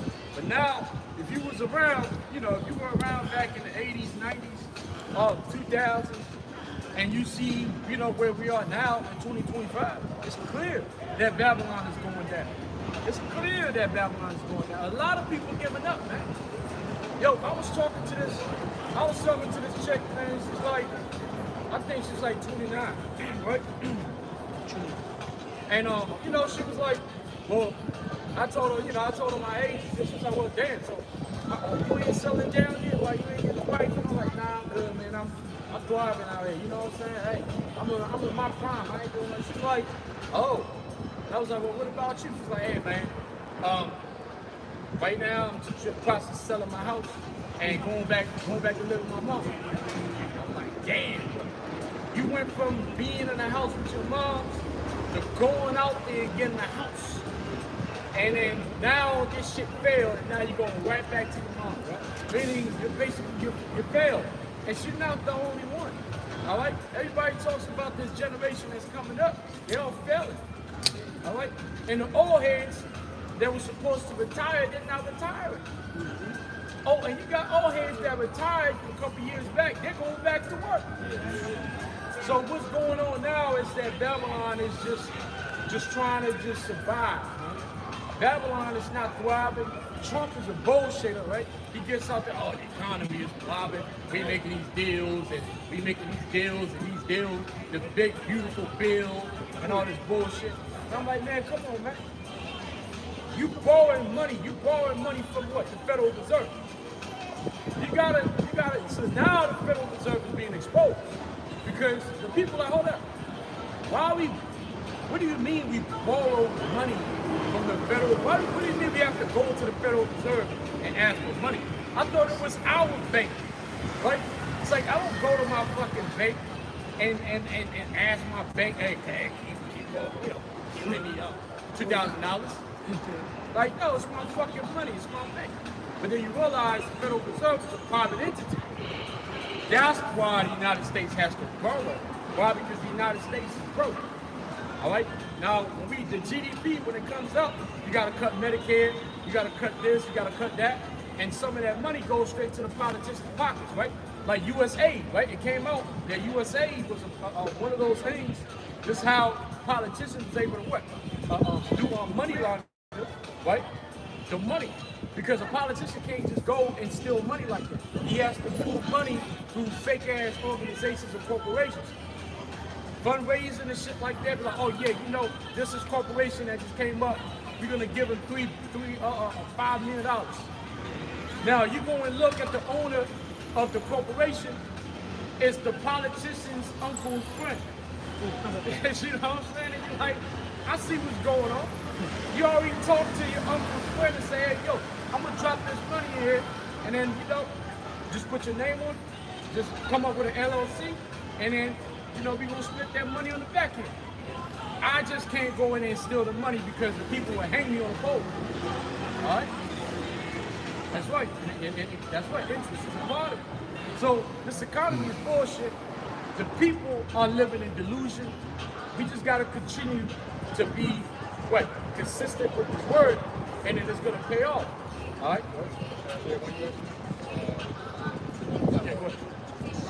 Proverbs 11 and 3. What? The integrity of the upright shall guide them. What? But the perverseness of transgressors shall destroy them. Yeah, but the perverseness of transgressors shall destroy them. That's what happened. That's what's happening in Diddy. That's what's happening to all these clowns, including that whore, Cassie. Right? Because that whore Cassie now, she's being sued by the niggas that she got sick. Because you know, all the niggas got herpes from the bitch. You know what I'm saying? So now, them niggas are coming out. They're like, okay, well, if she was able to sue Diddy, I can sue this bitch. So now we're in this climate now, which this is also something that happened when Rome was falling. You know, you got to do your research. You're going to find out when Rome was falling, it was a lot of lawsuits being put up, especially on the Romans that made money. As the Romans were going broke, a lot of the Roman women would actually take what? They would actually they ramped up lawsuits on rich Roman men. So there's nothing new under the sun, bro. Right? Look, the Shannon Sharp, right? It's like every day there's somebody, you know, a rich individual in America that's getting sued, getting a lawsuit by a woman. This is what women do when they're liberated, right? And then when they start to struggle, they'll go to the court, to the government, and put out frivolous lawsuits. And a lot of times, it shouldn't be, you know, you can win the case, but then you end up settling. You're gonna settle why? For your reputation, lawyer fees, right? So that's the reason why this is like, yeah, I know I'm lying, but I know he's not gonna want his reputation to be fucked up. That's why initially Shannon Sharp told that bitch, hey, I'll give you $10 million. She said, oh, so you can give me $10 million? She's like, oh, no, I want 50. You know what I'm saying? She's like, yo, if you able to give me liquid 10 mil, oh yeah, I want 50. And now Shannon steps up, starts talking like, well, you know, this is shakedown and all. Nigga, she don't give a fuck. And Esau's sitting there like, yeah, nigga, send all this money back. You know what I'm saying? Because that's what Esau does. Esau will utilize your skills, give you some money, and then he'll allow the women to destroy your life so he can take that money right back. Right? Isaiah chapter 1, verse 22. Thy silver is become dross, thy wine mixed with water, thy princes are rebellious and companions of thieves. Now who are the princes? The princes is who? It's Yasha'Allah, it's the Israelites. It says the princes, the Israelites, are rebellious and companions of who? Of thieves. So who's the thief? John 10:10, right? The thief is who? It's Esau, Edom. So there's a companionship. Companionship means to break bread. Call means whip. Panty goes back to bread. So you got wicked niggas that break bread with the devil, like Diddy and them, Jay-Z. And they think that, you know, they're gonna see, which they do succeed, but it's temporary. All right, go ahead. Isaiah 1, verse 23. Everyone loveth gifts, right, and followeth after reward. It's all about what? It's all about the vengeance, right? It's all about the money. Everybody trying to get paid. That's why you notice that mentality of following after filthy lucre's sake, that's even in Israel, right? Even amongst the ones that believe that they're Israelites, right? And all they want to do is get out there and make content, all right? Just make content for views, right? And AdSense. Because Jake don't really care, man. A lot of Israelites don't care about the ones who call themselves Israelites. Don't care about the kingdom. Like, you know, like dudes like the Tazariak and all these guys don't care about the kingdom. They like the fortune that they can make while being Israelites. All right? If being in Israel brought absolutely no money, no status, a lot of these dudes, a lot of these kids wouldn't be here. I'm telling you, if there was no money to be made, as far as congregation and so on and so forth, and selling items, if there was no money, if there was no money to be made in Israel, I promise you, man, from ISUPK to IUIC, those places would be it'll be a whole desert. It'll be a whole desert. So understand that the leadership of these camps, they don't care about the kingdom. Their kingdom is right now in the amount of money they can make. All right? What? This is Proverbs chapter 15 and verse 16. Right? Better is little with the fear of the Lord, right, than great treasure and trouble therewith. Yeah, so it's, hey, the little bit that we got, man, hey, it's little in this world, but it's really heavy. There's so much that we gotta take it in measures, right? We always have to make sure we don't take it for granted. It's just that right now, our money ain't good in this world. You know, so brothers have to understand, having this truth is like trying to trade gold, right? Trying to trade gold with monkeys. So the monkey is looking at you like, man, hey, we trading bananas. You know what I'm saying? The monkeys are trading bananas. And you come in there and you want to trade gold. The monkey gonna be like, yeah, your money ain't good in here. So that's the same thing with us. Our money is not good for these people. We can't trade with these people. That's why we're not rich. Now, although we are rich spiritually, this currency doesn't trade in the world. So therefore, you know, we have like pockets. But it's all right because eventually, guess what? Eventually, when the world changes, the currency changes, right? That's the thing. When worlds change, currency changes. Like Esau right now, he's trying to change this world into an AI, you know, world. So therefore, he must need what? AI currency, which is the mark of the beast. All right, the RFID microchip. That's the currency for the AI world. But the Most High is going to destroy Esau. So when the Most High establishes his kingdom, he's going to establish his kingdom with what? With his currency. All right? And that's OG right there, man. You know, I remember in the past he used to blast their music. And after a while, I think he realized, you know, who we were. So now you notice every time you walk by, he'll pull that shit there. You know what I'm saying? That's respect. It's respecting the word of the Lord. Because he understands that, yeah, he's out chilling. But somehow in the back of his mind, he's like, these brothers are fighting for a good cause. All right? And he doesn't need to join us. All right? He doesn't need to join us. Because the battle is who? The battle is for the young warriors for the most part. You know, the Lord said, what? I've spoken to you, young men. All right? The young men go to war. Now, you have older gentlemen that could go to war, but war is really for young men. All right?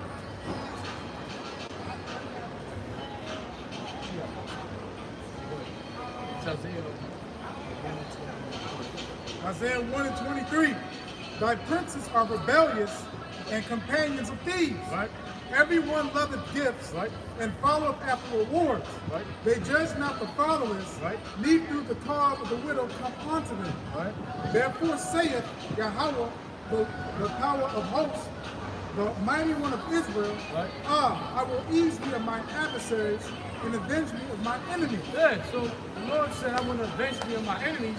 And he's not only talking about Edomites, he's also talking about 2/3. Because the scripture tells you that the princes are companion with the thieves. The biggest thief is Esau. And the princes are who? That the princes are who? It's the Israelites. So when you have that, again, that's the reason why it's hard to talk to Jake, because you tell Jake, hey man, listen, we're not supposed to, scripture says strive not to be rich in this world. But then Jake will look at LeBron James and he'll turn on the TV. Now, the internet is a real killer. That's why brothers gotta, you gotta detox from that shit, right?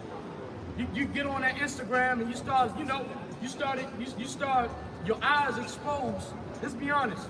You get on Instagram and your eyes are exposed to women you would never have as long as this society is the way it is. You know what I'm saying? You go to Instagram and you see dudes pull up with Ferraris and Porsches, and Lamborghinis, Aventador, and it makes you feel some type of way. Because you're like, damn, you're looking at things that you're not gonna have. What's the point of looking at things you're not gonna have? So it's not really good for your soul to constantly be on that internet, because it can bring out envy. Right? It can bring out temptations. That's why I detox from this shit from time to time. Like, man, hey, I see a bunch of broads. Like I saw this chick online. She was a monocle, right? Think about that. This is a monocle. You know the type of money you gotta have? Monocle is where all the rich motherfuckers go, and all the women there are high-level escorts or girlfriends, rich dudes. These are the quintessential dime pieces. I ain't talking about these females that you see out here that I'm a dime, I'm a bad bitch. No. You know you a dime piece when you in fucking Monaco, right? And you look at this bitch, 5% body fat, and everything is right. She looks like a cartoon character with no flaws. You keep looking at this bitch like, damn. You know, and you realize you can never have this woman as long as this society, is the way it is. So it's good that, be careful what you eat out there, man, with your eyes. Be careful, man, because it's gonna make you feel some type of way. And then you're gonna be like, man, shit, man, I want that bitch too. Well, you willing to do what it takes in this world to get it? Which that means you have to be a criminal. You're gonna have to betray the Lord, right? No, it's not worth it. All right, we want the whole pie. We don't just want a piece of the pie, and we want a different type of pie. All right. That precept, give me precept again. This is Colossians chapter 3 and verse 1. Right. If ye then be risen with Hamashiach Yahushua, Right. seek those things which are above, Right. where Hamashiach Yahushua sitteth on the right hand of Yahweh. Set your affections on the things above. Yeah, set your affection on the things above. All right. Is it easy? Of course not. When you're in the right spirit, and you read the scriptures, right, you get that feeling that you get when you are, enticing a woman, right? When you with a woman, right? But then a lot of times you're not on that spirit. When the Holy Spirit is not on you, guess what's on you? The spirit of lust. And that's when you start going into that phone. That phone has destroyed a lot of minds. That phone is something that, the Lord gave the technology to Esau. It's through that phone Esau was able to destroy a lot of people. So brothers have to be careful. The same phone that we use to listen to lessons, make phone calls, it's the same phone that give you access to some shit that you ain't got no business, getting into. All right? Good. Set your affections on things above, Right? not on things on the earth. Not on things on the earth. All right? The things that are earthly, they're temporary, right? We have to constantly remind ourselves that, hey, these things are temporary. And especially when prophecy, like right now, you see what's going on, right? Which being a prophet, this is something that we deal with. We deal with the fact that, hey, shit will ramp up. Iran and Israel going at it, and you like, yeah, this is popping off, baby, it's happening, right? The mark of the beast is gonna happen, and then this shit just goes back to sleep, right? So you have to understand. So what happens is that although things kind of went to sleep right now, we know it's temporary, right? But during that time, when you get excited about prophecy, and then when prophecy goes to sleep, what tends to happen is like now, that lust, that enticement, right? That excitement, like, oh shit, right? Now you end up diverting that excitement back to either women again, because you that high, he's like, oh, that high, Mr. Dropper, you know what I'm saying? But you want to keep that high, but they're like, oh, well, we got a ceasefire. So now that high, you got to get that high from somewhere else. Right? That's how you get into some shit. Right? That's how you get into some shit. All of a sudden, like you start wanting to get yourself into shit, worldly shit. So really, we have to, that's what the scripture said, to occupy what? The prophecy, man. Occupy prophecy, constantly watch, because things is happening. It's just that they're not always happening at the level of how it happened recently. But we in that moment now where, like I said, peace and safety, right? Everybody think that, hey, everything is chill, ceasefire. Nobody's talking about, third world war. But then guess what? The scripture said, of course the end is not by and by. Why? Because nation must rise against nations. So what we're looking forward to is a collapse of society, is racial divisions, right? Civil unrest. These are the things that are coming, all right? That's gonna lead to the collapse of this market. The market has to collapse. Then you're gonna have the third world war, all right? Isaiah 1 verse 25. And I will turn my hand upon thee, and purely purge away thy dross, and take away all thy tin. And I will restore thy judges as the first, and thy counselors as at the beginning. Yeah, that's exactly what's happening right now. All right, the judges of Israel are being restored, one man at a time. All right, one Israelite man at a time, and it's talking about the elect. We are the judges. Of course, we're not being recognized as the judges. Why? Because again, this is now the spiritual world, and this is the world of our enemies. So we're not going to get no recognition from Esau for sure. And certainly, of course, like the scripture says, a prophet is not what? The prophet is accepted everywhere else but in his own country. All right? You got that? Luke 4:24, something like that? If I'm not mistaken. I wrote that. Wow. So we standing there every Saturday, right? Israel walk past us. There was a point in time where Israel used to look at us like, yo, who are these guys? Right? What's up with these guys? Man, these guys got garments, they got robes, right? We were always like, bro, every time we went out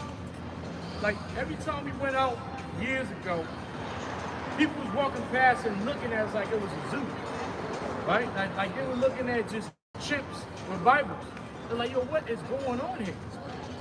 But guess what? We've been ingrained into this culture, right, for so long now that we're no longer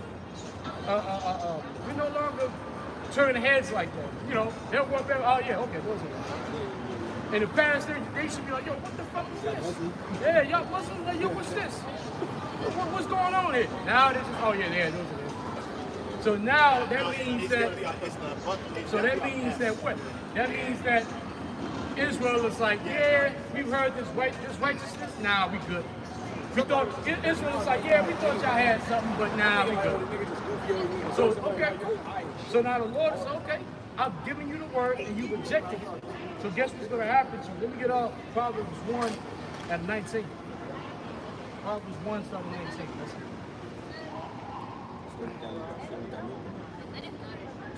Yeah, look. Yeah, this Luke chapter 4, verse 24, it says, and he said, verily, I say unto you, no prophet is accepted in his own country. Yeah, so if you're looking for fame being in this truth, you're in the wrong business. All right, you're in the wrong business, man.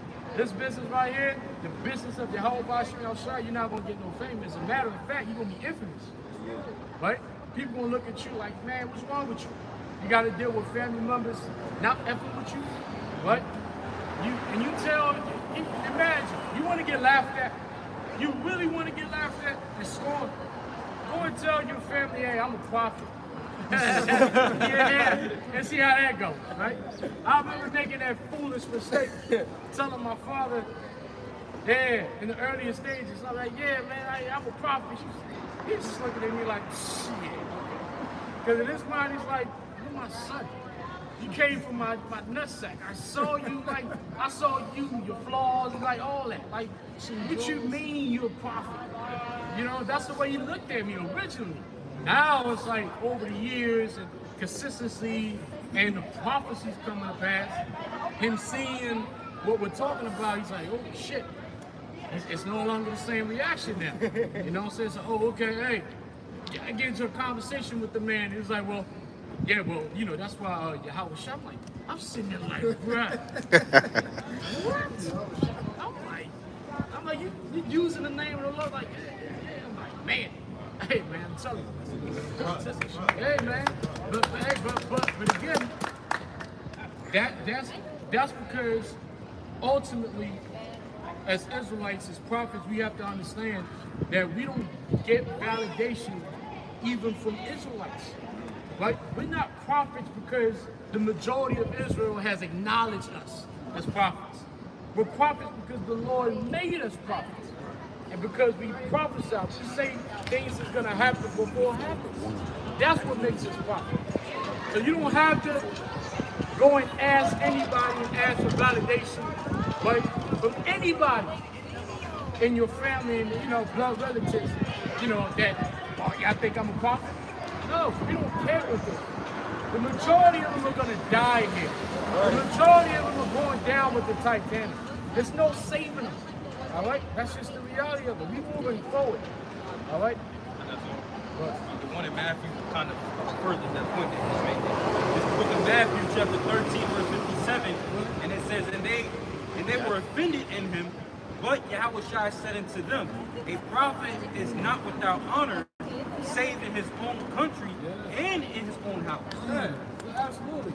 Because the thing is that what we're doing is frightening to the elites. Why? Because the elites have studied the nation of Israel. That's how they've had us in captivity for over 500 years. Why? Because they did diligent search. They studied the psychology of the black man, right? They studied the psychology of a so-called Hispanic and Native. They know our triggers. They know that. Why do you think they got liquor stores in all the black neighborhoods? Because they know that with all the poverty that's going on in the hood, niggas gonna want to rebel. Well, how do you pacify people?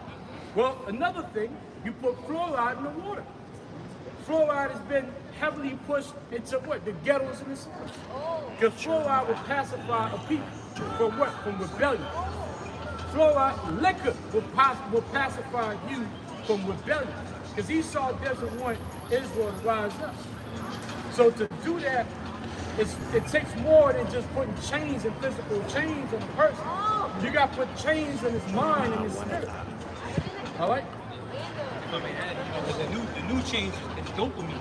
Yeah. Your dopamine, you get dopamine off of liquor, pretty much pleasure. Yeah. And that pretty much calms the people down. Yeah. That's the new change. Because you could be broke. You could be broke and in despair, coming from a broken home and shit like that, dealing with all kinds of trauma. But as long as you're able to light that blunt, or you're able to, be a nigga and do nigga shit, right? You know what I mean by doing nigga shit. You get that dopamine, you like, yeah, see, the world ain't really that bad. No, it is bad. It is bad, nigga.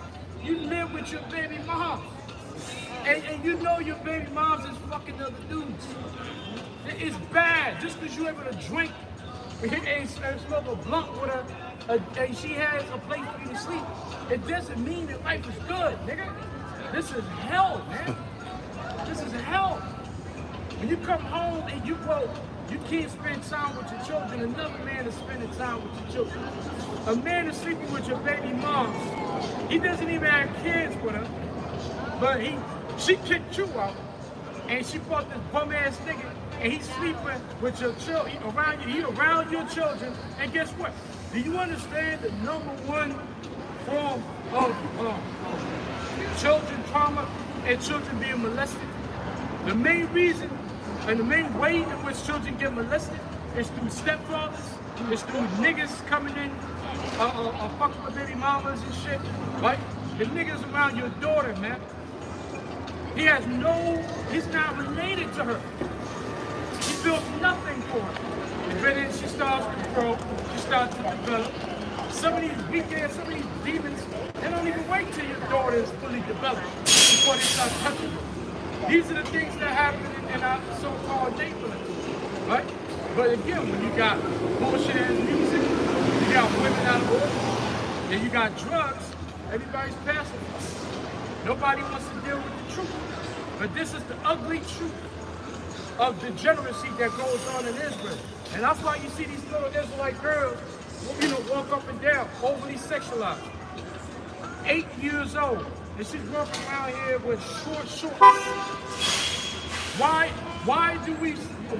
are we subject to see 8-year-olds' legs all the way up to the back? How can we get?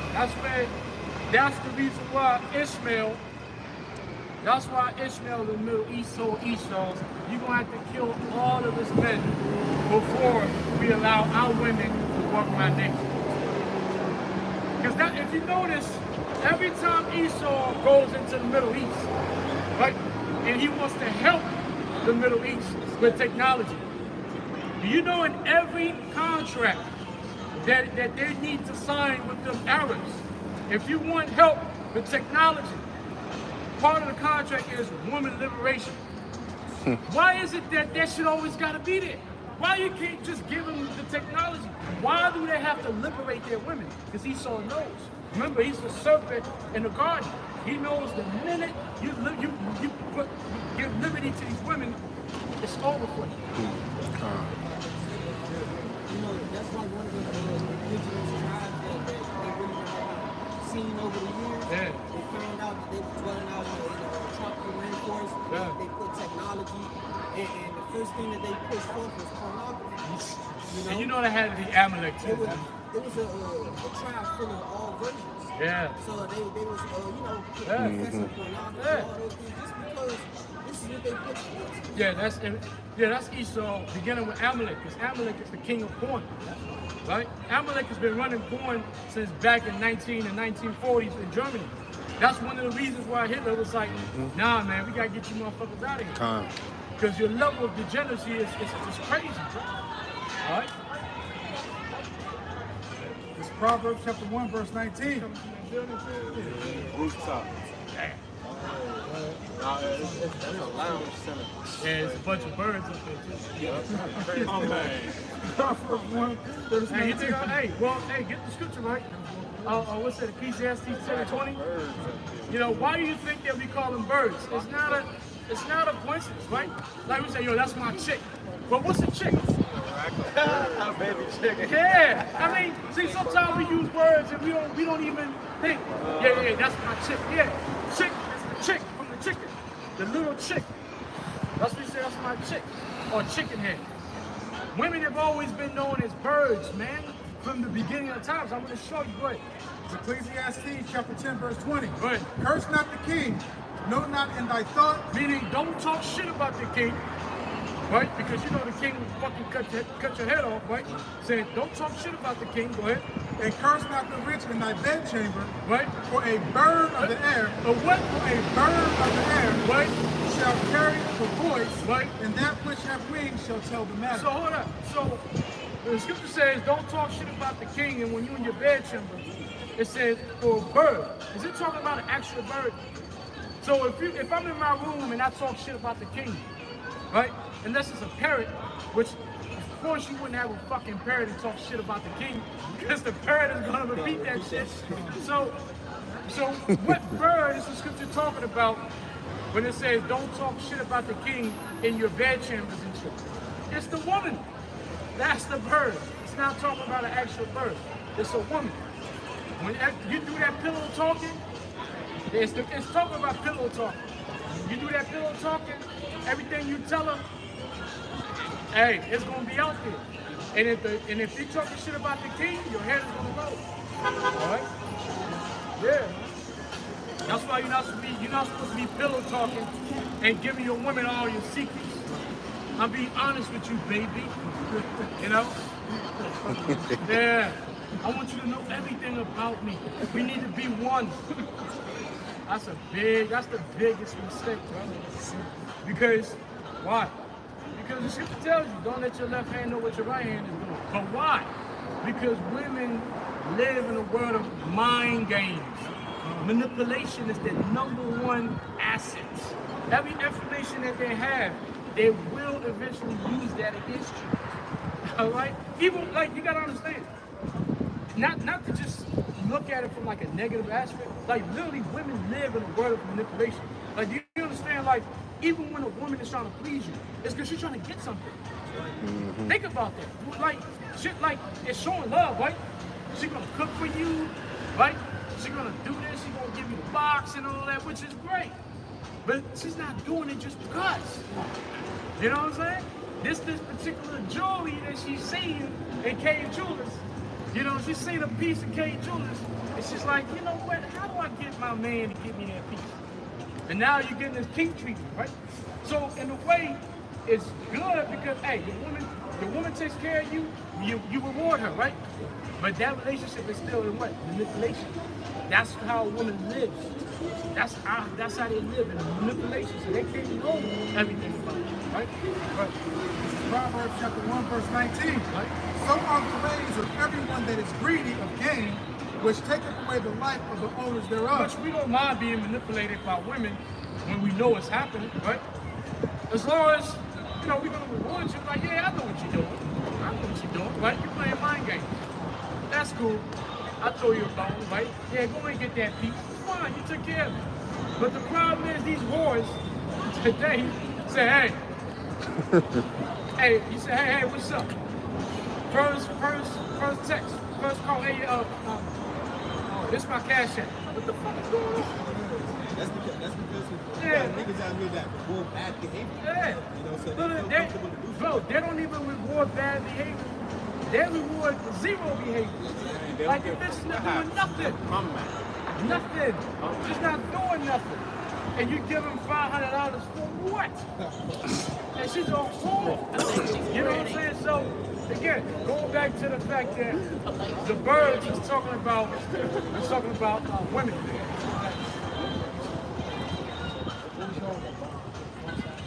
Yeah, count. One started 19 and you beat. So Proverbs 1:19, Proverbs chapter 1 verse 119. So are the ways of everyone that is greedy of gain.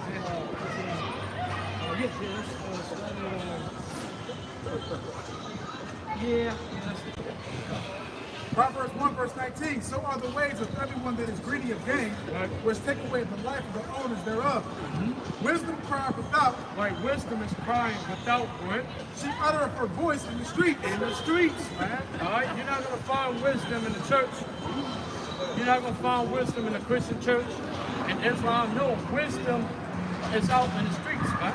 The wisdom of Yahweh Bashar is out in the streets.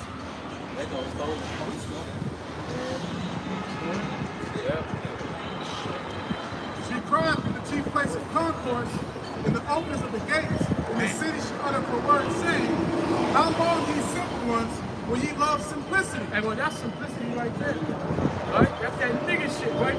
Like the brother was talking about dopamine, right? Then the brother was talking about dopamine. It's that shit that remember that show Bait Cars? We always talk about the show Bait Cars. Where you know the cops will put a car out there trying to bait niggas. And the nigga, you see a nigga get in the car, they get in the car and they're like, yeah. You see the niggas laugh like you can see the glee on the nigga. Cause in this way he get that adrenaline, that dopamine, like yo. Like, we stealing this car, baby. Like, it's happening. And then they get on a fucking car chase, right? And you see the nigga driving around all frenzy and shit, laughing, smiling, looking at the shit like, ha ha ha. You like that Tupac shit, right? That thug life shit. Well, again, when you live that type of lifestyle, that crash out lifestyle, that nigga lifestyle, eventually you're going to meet your demise. Because the scripture speaks about the man of violence. A man that lives in violence has a short lifespan. All right? We don't live now. We can do violence, but the violence needs to be what? Appropriate. It has to be according to the situation. Right? Right now, it's not for us. It's not the time for us to be violent in an aggressive manner. Now if you gotta defend yourself, when all hell breaks loose, if you gotta defend yourself, if the Lord allows you, hey, you're in a situation where the Lord said, you just gonna have to choke this motherfucker out, you gotta choke him out. Because the rules and regulations are gonna change.